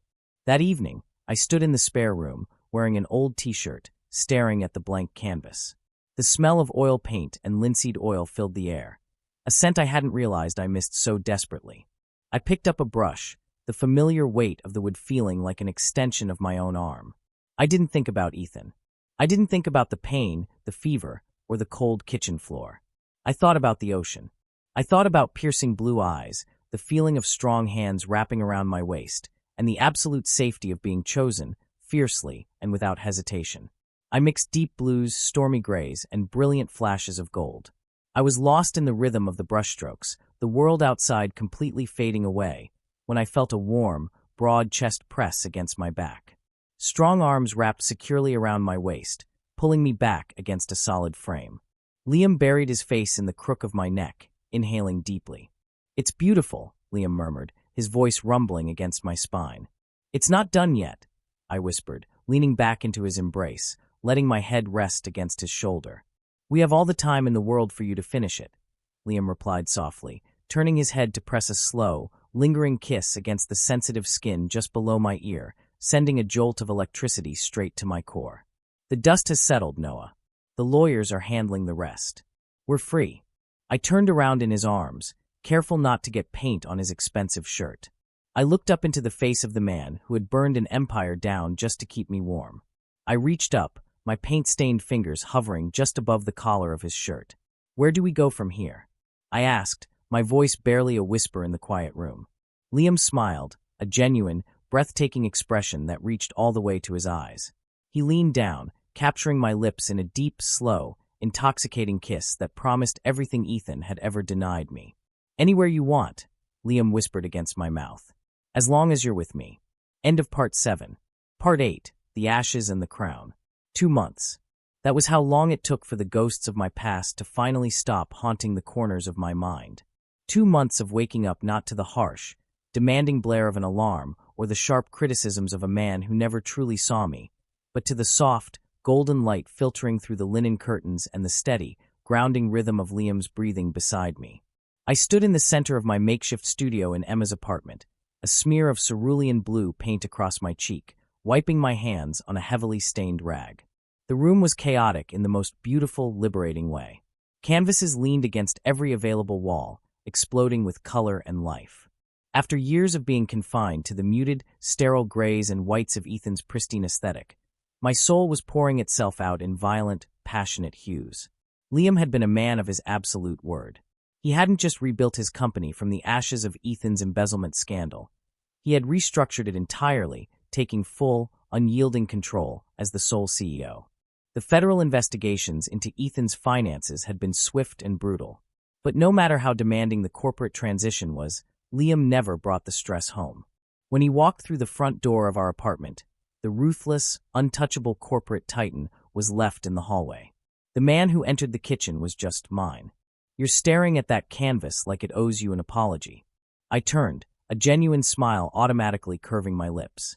Liam was leaning against the doorframe, his dark suit jacket discarded somewhere in the living room, the top 2 buttons of his crisp white shirt undone, his tie hanging loosely around his neck. The sheer, magnetic pull I felt toward him hadn't dulled over the last 8 weeks. If anything, the quiet, safe domesticity had only fanned the flames into a consuming, beautiful ache. "I think it needs more yellow," I mused, stepping back to analyze the stormy seascape I had been working on for 3 days. Liam walked into the room, entirely unbothered by the wet paint and turpentine, and wrapped his strong arms around my waist from behind. He pulled me flush against his chest, pressing a warm, lingering kiss to the side of my neck, right over my pulse point. "I think it's a masterpiece. Just like the artist." I leaned back into his solid warmth, closing my eyes and letting out a contented sigh. "Flattery will get you everywhere, Mr. CEO." Liam chuckled, a deep, resonant vibration that sent shivers straight down my spine. But when he pulled back slightly, turning me around in his arms, his expression shifted into something uncharacteristically hesitant. He reached into the inner pocket of his slacks and pulled out a heavy, cream-colored envelope adorned with gold foil lettering. "What's this?" I asked, taking the heavy cardstock from his hand. "The board of directors is hosting a restructuring gala this Saturday at the Drake Hotel," Liam explained quietly, his vivid blue eyes searching my face for any sign of distress. "It's the official public announcement of the new firm. The press will be there. The major investors, the socialites, the whole circus." My stomach gave a tiny, involuntary lurch. High society corporate galas. For 3 years, those events had been my personal purgatory. Ethan used to spend hours criticizing my appearance before we left the apartment. "Don't speak unless spoken to, Noah. Don't embarrass me in front of the board. Stop fidgeting." I had been conditioned to stand quietly in the background, holding his coat, practically invisible, while he charmed the room and pretended I was nothing more than an accessory. Liam saw the shadow cross my face. His hands immediately came up to cup my cheeks, his thumbs gently wiping away the smudge of blue paint near my jaw. "You don't have to go," Liam said firmly, his tone leaving absolutely no room for debate. "I can make an appearance, give my speech, and be home in an hour. Or I can skip it entirely and send Marcus to read a statement. I do not care about the optics, Noah. I care about you. If stepping into that world again brings you an ounce of pain, I will burn the invitation right now." I looked down at the beautiful, heavy invitation. Then I looked up at the man standing in front of me. The man who had burned an empire to the ground to keep me safe. The man who looked at me like I hung the moon and the stars. He was about to be crowned the undisputed king of his industry, and he was willing to skip his own coronation if it caused me even a fraction of discomfort. The timid, terrified boy who had collapsed on Ethan's kitchen floor with a deadly fever was gone. He had burned away, leaving behind someone much stronger. "I want to go," I said, my voice steady, surprising even myself. Liam raised a dark eyebrow, his hands still framing my face. "Are you sure?" "Noah, some of Ethan's old social circle will definitely be there. People talk. The press knows what happened." "Let them talk," I said, reaching up to cover his large hands with my own. "I spent 3 years hiding in the shadows of those ballrooms, Liam. I'm not hiding anymore. And I am absolutely not letting you celebrate the biggest night of your career alone." The look of pure, unadulterated awe that crossed Liam's face made my heart physically ache. He leaned down, capturing my lips in a slow, devastatingly tender kiss that stole the breath right out of my lungs. "You," he murmured against my mouth, "are the bravest person I have ever met." Saturday evening arrived with a flurry of nervous, electric energy. Liam had completely refused to let me wear any of the old, stifling suits I had salvaged from my past life. Instead, he had sent a master tailor to the apartment 3 days prior. When I finally stepped out of the bedroom, Emma was waiting in the living room, a celebratory glass of champagne in her hand. She took one look at me and let out a low, impressed whistle. "Oh, honey," Emma breathed, her eyes shining with unshed tears of pride. "You look like $1,000,000. No, scratch that. You look priceless." I looked down at the midnight blue velvet tuxedo jacket, perfectly tailored to hug my waist and accentuate my shoulders. It wasn't the stiff, suffocating armor Ethan used to force me into. It felt luxurious, powerful, and undeniably me. The sound of the front door unlocking echoed through the apartment, and Liam walked in. He stopped dead in his tracks. He was wearing a classic, razor-sharp black tuxedo that made him look dangerously handsome, radiating pure authority. But all the power he commanded seemed to completely evaporate the second his eyes landed on me. He stood frozen, his breath hitching visibly in his chest. "Liam," I asked, suddenly feeling a flush of heat rise to my cheeks under his intense, burning stare. "Is it too much?" "It's not enough," Liam breathed, walking toward me as if pulled by an invisible magnetic force. He stopped mere inches away, his eyes raking over my frame with a dark, possessive heat that made my pulse hammer in my throat. "You are going to bring the entire city of Chicago to its knees tonight. I am going to have to fight off every single man in that ballroom." "They can try," I whispered, reaching out to softly adjust his silk bow tie. "But I'm only going home with the CEO." Liam's eyes darkened ominously. He grabbed my waist, pulling me flush against his solid chest, and pressed a hot, bruising kiss to my lips that left my head spinning. "Keep looking at me like that, Noah, and we aren't making it to the gala at all." The Drake Hotel was a beacon of old-world opulence. Crystal chandeliers cast a dazzling, fractured light over the sea of silk gowns and tailored tuxedos in the grand lobby. As Liam and I stepped out of the black town car, the blinding flash of paparazzi cameras instantly assaulted us. Old instincts flared in the back of my mind. My shoulders tensed, and I instinctively started to step back, preparing to fall a few paces behind Liam and make myself invisible for the cameras. But Liam didn't let me. His hand slid down my arm, his long fingers intertwining firmly with mine. He didn't just hold my hand, he anchored me to his side, pulling me into the spotlight with him. "You're not walking behind me, Noah," Liam murmured, his voice a low, steady rumble near my ear, completely drowning out the shouting photographers. "You walk beside me. Always." I took a deep breath, squeezed his hand, and lifted my chin. The moment we walked through the gilded double doors into the grand ballroom, the ambient chatter dropped noticeably. Heads turned. Whispers rippled through the elite crowd like a physical wave. Everyone in that room knew the scandal. They knew Ethan Sterling had been ousted and faced federal prison, and they knew the man he had neglected and abused was now walking hand in hand with the architect of his ruin. But as I walked through the crowd with Liam, I didn't feel the suffocating shame I had anticipated. I felt utterly untouchable. Liam's presence was a shield of pure authority. Board members, politicians, and investors rushed forward to shake his hand, and every single time, Liam introduced me not just as a guest, but as his partner, with a fierce, unwavering pride that made my chest swell. An hour into the event, Liam was pulled aside by the chief financial officer to sign a ceremonial document for the press photographers. "I'll be exactly 2 minutes," he promised, kissing my temple before reluctantly stepping away. I stood near a towering, intricate ice sculpture, sipping a glass of expensive champagne, feeling genuinely at peace as I watched Liam command the room from afar. "I always knew you were a social climber, Noah, but I didn't think you'd sink this low." The voice was sharp, dripping with venom and aristocratic disdain. The sound of it sent a cold spike of adrenaline straight into my veins. I turned slowly. Standing there, dripping in diamonds and wearing a harsh, emerald-green gown, was Eleanor Sterling, Ethan's mother. She looked older, her face pinched with a bitter fury that completely ruined her expensive, carefully maintained elegance. For years, this woman had made it her mission to privately remind me that I was new money, a struggling artist with no pedigree, utterly unworthy of her golden son. I used to physically shake when she entered a room. Now, looking at her, all I saw was a desperate, angry woman clinging to the ruins of a broken, fraudulent legacy. "Good evening, Eleanor," I said, my voice smooth and perfectly level. I didn't flinch. I didn't look away. Her eyes narrowed into furious slits. "Do not speak to me with that condescending tone. You ruined my son.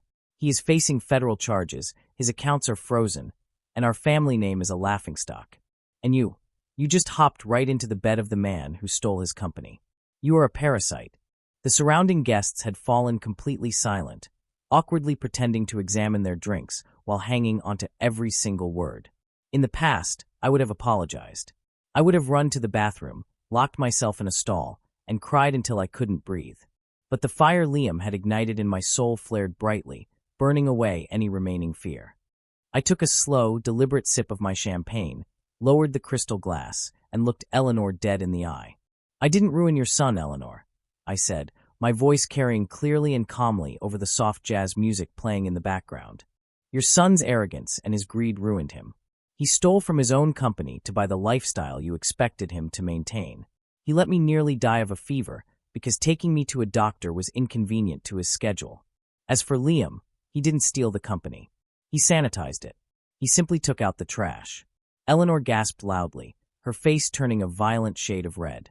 She raised her hand, her eyes wide with rage, as if she were actually going to slap me in the middle of the Drake Hotel ballroom. Before she could even complete the motion, Liam materialized out of the crowd like a phantom. He didn't shout. He didn't cause a physical scene. He simply stepped gracefully between us, his massive frame completely eclipsing Eleanor and shielding me entirely. "Mrs. Sterling," Liam said, his voice dropping to a terrifyingly soft, lethal register that made the surrounding guests physically step back. "If you do not remove yourself from this building in the next 10 seconds, I will have my security team physically throw you out onto the pavement. And tomorrow morning, I will personally ensure the press knows exactly why the Sterling matriarch was ejected from my gala." Eleanor trembled violently, her raised hand dropping limply to her side. She looked at Liam's murderous expression, then peered around his shoulder to see my calm, unbothered face. Realizing she had absolutely no power here, and that the crowd was watching her humiliation, she turned on her heel and practically fled the ballroom. Liam turned to me instantly, his large hands gripping my shoulders, his eyes frantically scanning my face for any sign of distress or lingering trauma. "Did she hurt you?" "Noah, I'm so sorry. I never should have walked away." "Liam," I interrupted softly, placing my hand flat over his chest. I could feel his heart hammering wildly against his ribs. "I'm fine. I really am." He stared at me, the panic in his eyes slowly fading as he saw the absolute truth in my expression. The realization hit him. I hadn't needed rescuing. I hadn't shattered. I had stood my ground and defended myself. The pride and raw devotion that washed over his features was so intense it was almost blinding. Right there, in front of the board of directors, the flashing cameras, and the remnants of Ethan's high society world, Liam wrapped his arms around my waist and pulled me flush against him. He didn't care who was watching. He didn't care about the optics. He kissed me with a desperate, consuming passion that claimed me completely, a public declaration that I belonged to him, and he belonged to me. When he finally pulled away, leaving me breathless and dizzy, he rested his forehead against mine, a wicked, beautiful smile playing on his lips. "You are magnificent," Liam whispered, his voice rough. "And I suddenly have zero interest in the rest of this gala." "Then take me home, Liam," I breathed. He didn't need to be told twice. He took my hand, intertwining our fingers, and together we walked out of the ballroom, leaving the ashes of my past far behind us. End of Part 8. Part 9, The Canvas of Us. The partition in the sleek black town car was rolled up, sealing us in a private, luxurious cocoon as we sped away from the Drake Hotel. The blinding flashes of the paparazzi and the stifling whispers of the elite society faded into the quiet hum of the engine and the soft rhythm of the rain tapping against the tinted windows. The Chicago skyline blurred into streaks of gold and silver, but I wasn't looking at the city. My eyes were entirely fixed on the man sitting beside me. Liam had discarded his silk bow tie, the collar of his crisp white shirt unbuttoned, exposing the strong, elegant line of his throat. He looked relaxed, powerful, and utterly breathtaking. His arm was draped securely around my shoulders, my side pressed flush against his chest, our fingers still tightly intertwined, as if letting go was physically impossible. "You're staring," Liam murmured, his voice a deep, resonant vibration that sent a familiar, thrilling shiver straight down my spine. He turned his head, his striking blue eyes catching the passing streetlights, burning with an affection so profound it made my breath hitch. "I'm just trying to process everything," I admitted softly, resting my head against his solid shoulder. I stood up to her, Liam. I looked Eleanor Sterling in the eye, and I didn't shake. I didn't apologize for existing. Liam shifted, turning his body toward me so he could cup my face with his free hand. His thumb gently stroked my cheekbone. "You did more than stand up to her, Noah. You banished her. You banished all of them. I watched you tonight, and it was like watching a completely different person from the boy I found on that kitchen floor. You were magnificent. I had a pretty good reason to be brave," I whispered, leaning into his warm palm. "I had you standing right behind me." Liam leaned in, pressing a slow, desperately tender kiss to my lips. It wasn't the fiery, claiming kiss from the coffee shop or the ballroom. It was a slow, deliberate worship, a silent promise of eternal safety. "Always," he breathed against my mouth. "I will always stand between you and the rest of the world."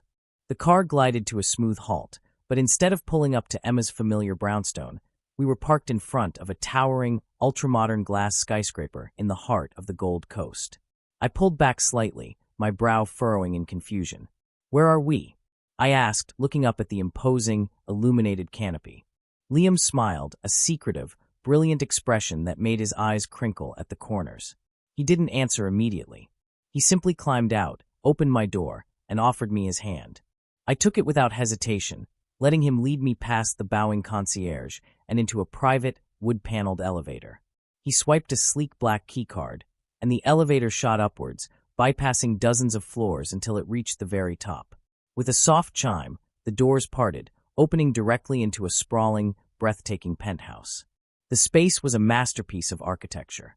Floor-to-ceiling windows offered a panoramic, unobstructed view of the glittering Chicago skyline and the dark, endless expanse of Lake Michigan. The floors were a rich, dark walnut, and the furniture was a perfect blend of modern luxury and deep, inviting comfort. It was immaculate, yet it didn't feel cold or sterile like Ethan's apartment. It felt alive. "Welcome home, Noah," Liam said softly, stepping up behind me and wrapping his arms around my waist, resting his chin on my shoulder as we looked out over the city. My heart skipped a beat. "Home. Liam, this is your penthouse. I thought we were staying at Emma's until we found a place together." "This is our place," Liam corrected gently, pressing a kiss to my temple. "I bought it 3 weeks ago. I've been having it secretly renovated. But the living room isn't the best part." He took my hand again and led me down a wide, warmly lit hallway, stopping in front of a pair of heavy double doors. He pushed them open, and I completely lost my breath. It was the largest room in the penthouse, bathed in the soft glow of the city lights pouring through the glass walls. But it wasn't a master bedroom or a corporate home office. It was a fully equipped, professional art studio. Heavy wooden easels stood ready, surrounded by custom-built shelving stocked with hundreds of tubes of the finest oil paints, premium brushes, turpentine, and massive blank canvases. In the corner sat a plush velvet armchair and a small record player.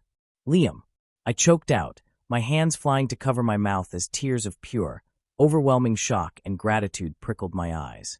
"Emma's spare room was fine for a start," Liam whispered, stepping into the room and pulling me against his chest. "But you need space to breathe, Noah. You need space to create without boundaries. I want you to fill this room with color. I want you to make a mess. I want this penthouse to smell like oil paint and linseed oil, because that means you are finally doing what you were born to do." I turned in his arms, wrapping my hands around his neck, pulling him down into a fierce, tear-stained kiss. All the trauma, all the lingering shadows of the past 3 years evaporated completely in the warmth of that room. I was loved. I was truly, unconditionally loved. The transition into our new life was seamless. As the bitter winter melted into a bright, blooming spring, the penthouse transformed from a quiet sanctuary into a vibrant, living home. While Liam commanded his corporate empire from the sleek office down the hall, I spent my days in the studio, losing myself in the rhythm of the brushstrokes. The agonizing pain of the past had transformed into fuel. I painted swirling, violent storms of gray and black that eventually gave way to brilliant, piercing blues, golds, and vibrant greens. Liam was my biggest distraction and my greatest muse. He would often walk into the studio in the middle of the afternoon, discarding his expensive suit jackets, completely unbothered by the fact that I was covered in wet paint. He would wrap me in his arms, burying his face in my neck, inhaling deeply before demanding to see what I had created. He treated every single canvas like it was a priceless artifact. By early June, the studio was full. Dozens of completed paintings leaned against the walls, drying in the warm sunlight. I felt lighter, stronger, and more entirely myself than I had ever been in my entire life. One Friday evening, Liam came home early. I was in the kitchen, wearing one of his oversized t-shirts that hung loosely off my shoulders, humming softly as I chopped vegetables for dinner. He walked up behind me, wrapping his strong arms around my waist, his hands slipping under the hem of the shirt to rest against my bare skin. The sudden, electrifying contact made me gasp, dropping the knife onto the cutting board. "Leave the vegetables," Liam murmured, kissing the shell of my ear, his voice rough and incredibly distracting. "Go put on something nice." The dark blue suit from the gala. I turned my head, raising a suspicious eyebrow. "It's a Friday night. We were supposed to stay in and watch movies. Where are we going?" "It's a surprise," Liam smiled, his blue eyes flashing with a secretive, boyish excitement that was utterly impossible to resist. "Trust me." An hour later, I was sitting in the passenger seat of his car, wearing the velvet suit, completely blind to our destination. Liam drove us into the trendy, artistic heart of the River North Gallery district. The streets were lined with elegant brick buildings, glowing softly with sophisticated lighting. Liam parked the car and guided me down the sidewalk, his hand resting securely on the small of my back. We stopped in front of a sleek, prestigious gallery featuring massive glass windows. There was a small crowd gathered inside, holding champagne flutes, murmuring excitedly. I looked at the elegant gold lettering on the front door, and my heart completely stopped in my chest. Out of the shadows, the debut exhibition of Noah Sterlinghayes. I hadn't legally changed my name, but the implication of hyphenating our names hit me like a beautiful, breathless tidal wave. "Liam," I gasped, stepping back, my eyes wide with shock. What is this?" "I told you I was going to buy every single piece you made," Liam said softly, stepping in front of me and taking both of my hands in his. "But then I realized it would be incredibly selfish to keep your brilliant soul entirely to myself. The world needs to see how beautiful you are, Noah. I rented the gallery. Emma helped me transport the canvases while you were out running errands yesterday." "I can't," I panicked, my chest tightening. Exposing my art meant exposing my deepest vulnerabilities, my pain, and my healing to a room full of strangers. "Liam, they're not ready." "I'm not ready." Liam squeezed my hands, his gaze locking onto mine with an intensity that immediately anchored my spiraling thoughts. "Yes, you are. You survived the darkest, coldest nights, Noah. You took that pain and you turned it into light. You have absolutely nothing to hide anymore. And you are not walking in there alone." He offered me his arm. The absolute, unyielding belief in his eyes gave me the strength I needed. I linked my arm through his, took a deep breath, and we walked through the glass doors. The gallery fell silent for a fraction of a second before breaking into genuine, enthusiastic applause. I looked around the room, completely overwhelmed. Emma was standing near the front, dabbing at her eyes with a tissue, beaming with pride. Marcus and several of Liam's trusted board members were there, admiring the art with genuine awe. But the most breathtaking sight was the walls. My paintings, my storms, my oceans, my healing, were beautifully framed and spotlit. They looked powerful. Beside the very first painting I had ever done in Emma's apartment, the stormy seascape with piercing blue, was a small red dot. It was already sold. I bought that one the second we hung it, Liam whispered in my ear, noticing my gaze. It's never leaving our bedroom. The evening was a blur of incredible validation. Critics praised the raw emotion and the stunning use of color. Art collectors handed me their cards, clamoring to commission future pieces. For 3 years, Ethan had convinced me I was a useless burden, an untalented amateur who only existed to serve his needs. Tonight, standing in the center of the gallery, surrounded by people who were moved to tears by my work, that lie was finally permanently shattered. As the night wound down and the last of the guests filed out into the warm summer air, Liam and I were left alone in the quiet gallery. The soft, ambient lighting cast long shadows across the polished wooden floors. I turned to Liam, the sheer magnitude of my love for him swelling in my chest until I thought my ribs might crack. He had given me a home. He had given me back my voice. He had given me back my soul. I walked toward him, the silence stretching beautifully between us. I reached up, my hands framing his incredibly handsome face, my thumbs tracing the sharp line of his jaw. "You are the best thing that has ever happened to me," I whispered, my voice trembling with raw emotion. Liam's hands settled heavily on my hips, pulling me flush against him. His eyes burned with a devotion so deep and absolute it felt like a physical weight. "I was just waiting for you to catch up, Noah," he murmured. "I am yours. Completely, unconditionally yours." He leaned down, and as his lips met mine in the quiet sanctuary of the gallery, surrounded by the beautiful evidence of my survival, I knew the journey was no longer about escaping the dark. It was about seeing how brightly we could burn together. End of Part 9. Part 10, The Masterpiece of Us. The morning sun filtered through the sheer linen curtains of the penthouse, casting a warm, golden glow across the tangled white sheets. For a long, peaceful moment, I didn't open my eyes. I just lay there, perfectly still, absorbing the profound, quiet miracle of my own life. A year ago, waking up was a battle. It was a frantic, terrifying assessment of how much pain I was in, how much I had to hide, and how quickly I needed to force myself to be small so I wouldn't inconvenience the man I lived with. A year ago, the cold seeped into my bones, and the fever nearly burned me to ash. Now the only warmth I felt was the heavy, solid arm draped securely over my waist, pulling my back flush against a broad, muscular chest.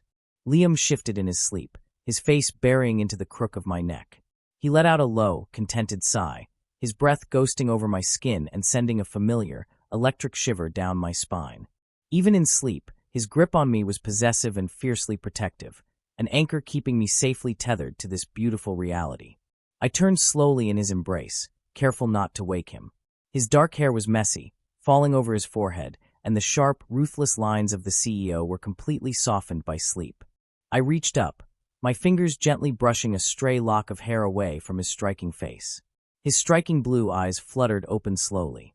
The moment his gaze found mine, the sleepy haze vanished, replaced instantly by that deep, burning devotion that never failed to take my breath away. "Good morning," Liam murmured, his morning voice a rough, incredibly deep rumble. He leaned forward, pressing a soft, lingering kiss to my lips. "Good morning," I smiled against his mouth. "You're supposed to be sleeping in. It's Saturday." "I can sleep when I'm dead," Liam whispered, his hand sliding up my spine to tangle in my hair. "Right now, I have a much better view to look at." I laughed softly, the sound bubbling up from a chest that was completely free of anxiety and fear. It had been exactly 14 months since Liam carried me out of Ethan's toxic apartment, and in that time, my entire universe had been rewritten. The art gallery debut had been just the beginning. My paintings, the turbulent storms and brilliant oceans that I poured my soul into, had taken the Chicago art scene by storm. I was preparing for my third exhibition, and Emma had quit her corporate job to become my full-time manager, negotiating commissions that I couldn't even fathom. As for Ethan, he He was a distant, fated nightmare. The federal embezzlement charges had resulted in a lengthy prison sentence. The empire he tried to steal had crumbled to dust, while Liam's firm had soared to unprecedented heights of success. But the best part of Ethan's downfall wasn't the justice. It was the absolute, unshakable apathy I felt toward him. He no longer occupied a single inch of my mind. Liam threw the blankets off, stepping out of bed with the kind of effortless grace that always made my mouth go slightly dry. "Don't move," he instructed, pointing a stern finger at me. "I am making the coffee today. You stay exactly there." I watched him walk out of the bedroom, my heart swelling with an emotion so vast it felt like it might break my ribs. The contrast between this life and my past was still staggering. Liam never let me shrink. He demanded my presence, my voice, and my comfort. He served me coffee in bed, he canceled board meetings if I had a cold, and he looked at me like I was the center of his gravity. 20 minutes later, Liam returned carrying a silver tray with 2 steaming mugs of coffee and a plate of fresh pastries. But he was fully dressed in a crisp white linen shirt and dark slacks, looking entirely too handsome for a lazy Saturday morning. "Why are you dressed?" I asked, sitting up and pulling the duvet over my lap as he set the tray on the nightstand. Liam handed me a mug, his eyes dancing with a secretive, thrilling energy. "Because you need to drink that coffee, pack a weekend bag, and be ready in exactly 1 hour. Marcus is handling the firm until Monday." My eyes widened. "Liam, where are we going?" "I have to finish the detailing on the massive canvas in the studio." "The canvas can wait," Liam interrupted smoothly, sitting on the edge of the bed and leaning in to press a kiss to my forehead. "I am kidnapping you, Noah. No paints, no board meetings, no cell phones. Just us." 2 hours later, we were sitting in the plush leather seats of Liam's private jet, climbing through the clouds above Chicago. Liam sat across from me, his long legs stretched out, his eyes locked onto me with a soft, affectionate gaze as I practically vibrated with curiosity. When we finally landed, the crisp, salty air of the Pacific Ocean hit my face the moment the cabin doors opened. We were in Big Sur, California. A sleek black car drove us along the winding, breathtaking coastal highway, the massive cliffs dropping off into the crashing, deep blue waves below. The ocean looked exactly like the colors I mixed on my palette. Liam's hand rested heavily on my thigh the entire drive, his thumb rubbing slow, soothing circles against my jeans.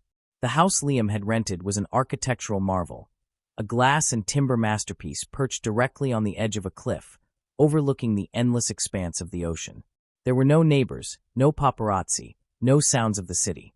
Just the roar of the waves and the wind in the pines. "It's breathtaking," I breathed, walking out onto the massive wooden deck the moment we arrived. The sun was beginning its slow descent toward the horizon, painting the sky in violent, beautiful strokes of orange, violet, and gold. I felt Liam's solid chest press against my back, his arms wrapping securely around my waist. He rested his chin on my shoulder, looking out at the horizon with me. "I brought you here because it looks like your paintings," Liam murmured, his voice incredibly gentle. "The first time you painted the ocean in Emma's spare room, I knew I wanted to bring you to the real thing. I wanted to see you standing in front of it." I leaned back against him, closing my eyes and listening to the steady, powerful thumping of his heart. "It's perfect, Liam. Everything is perfect." We spent the afternoon completely disconnected from the world. We walked along the secluded, rocky beach, letting the freezing Pacific water rush over our bare feet. We drank wine on the deck, wrapped in heavy wool blankets, talking for hours until our voices grew hoarse. We talked about the future, about adopting a dog, about buying a house outside the city where I could have an even larger studio. As the sun finally dipped below the horizon, setting the ocean on fire with its dying light, the air grew chilly.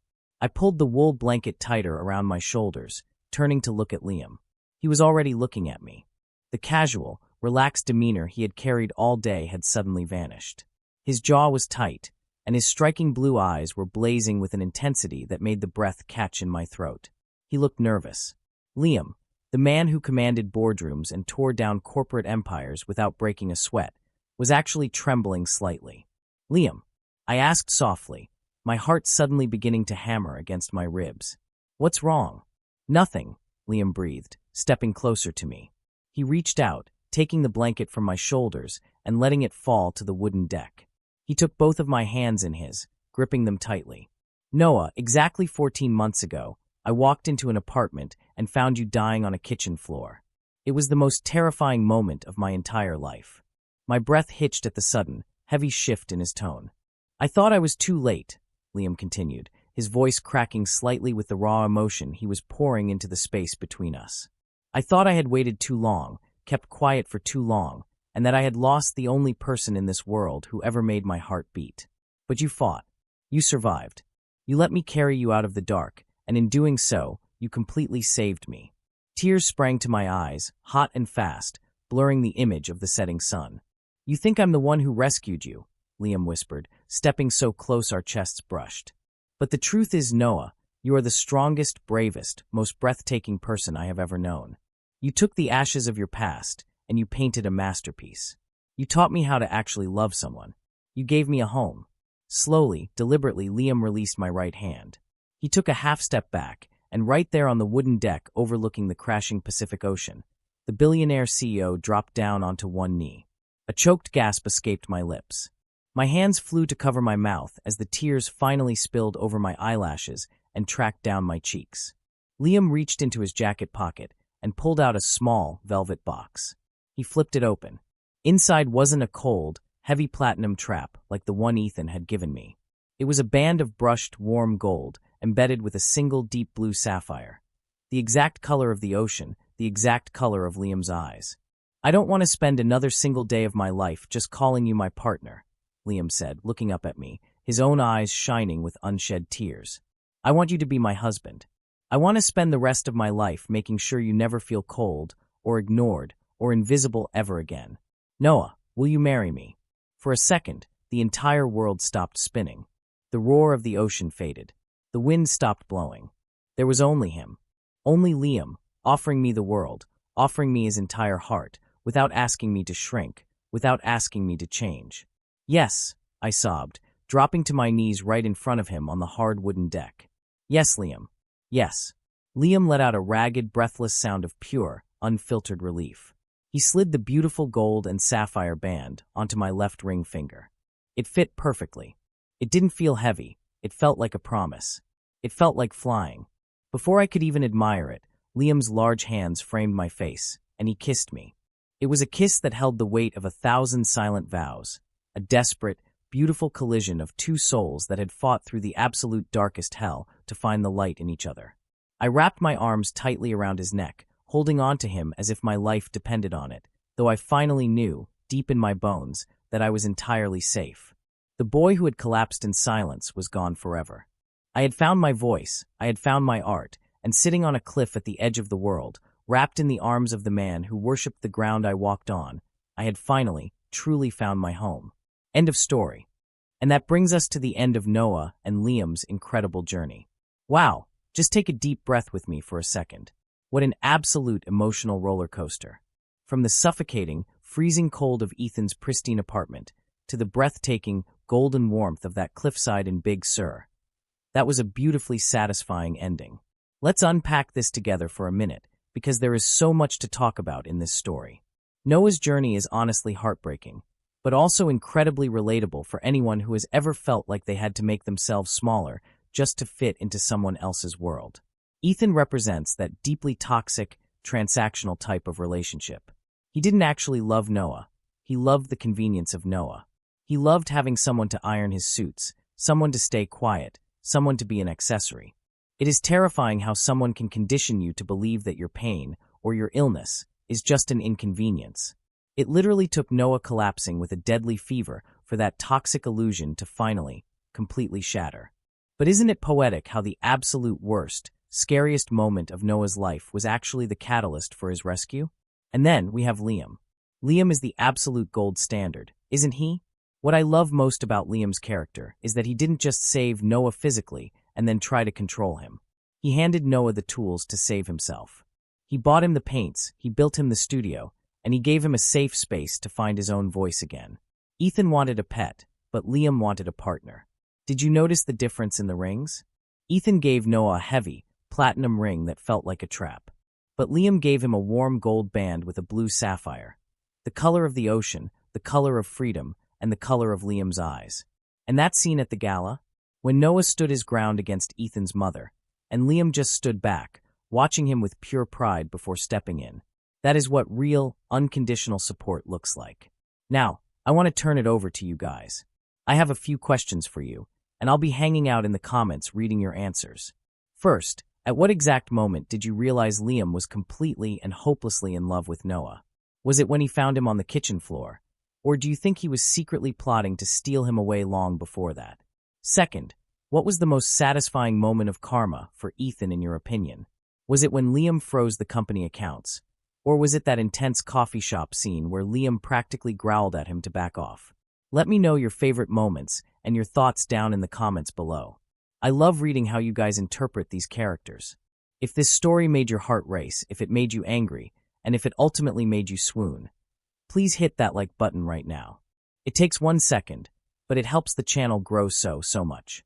And if you haven't already, make sure to subscribe to your BL boyfriend and turn on that notification bell. You definitely don't want to miss our next video. We have so many more dramatic, romantic, and deeply satisfying boy love stories coming your way. And I want you to be a part of this amazing community we are building here. Thank you so much for watching, for listening, and for feeling all of these intense emotions with me today. Your support means the absolute world to me. Remember, you deserve the kind of love that looks at you like a masterpiece, never an inconvenience. Stay safe, stay beautiful, and I will see you in the next video. Bye for now.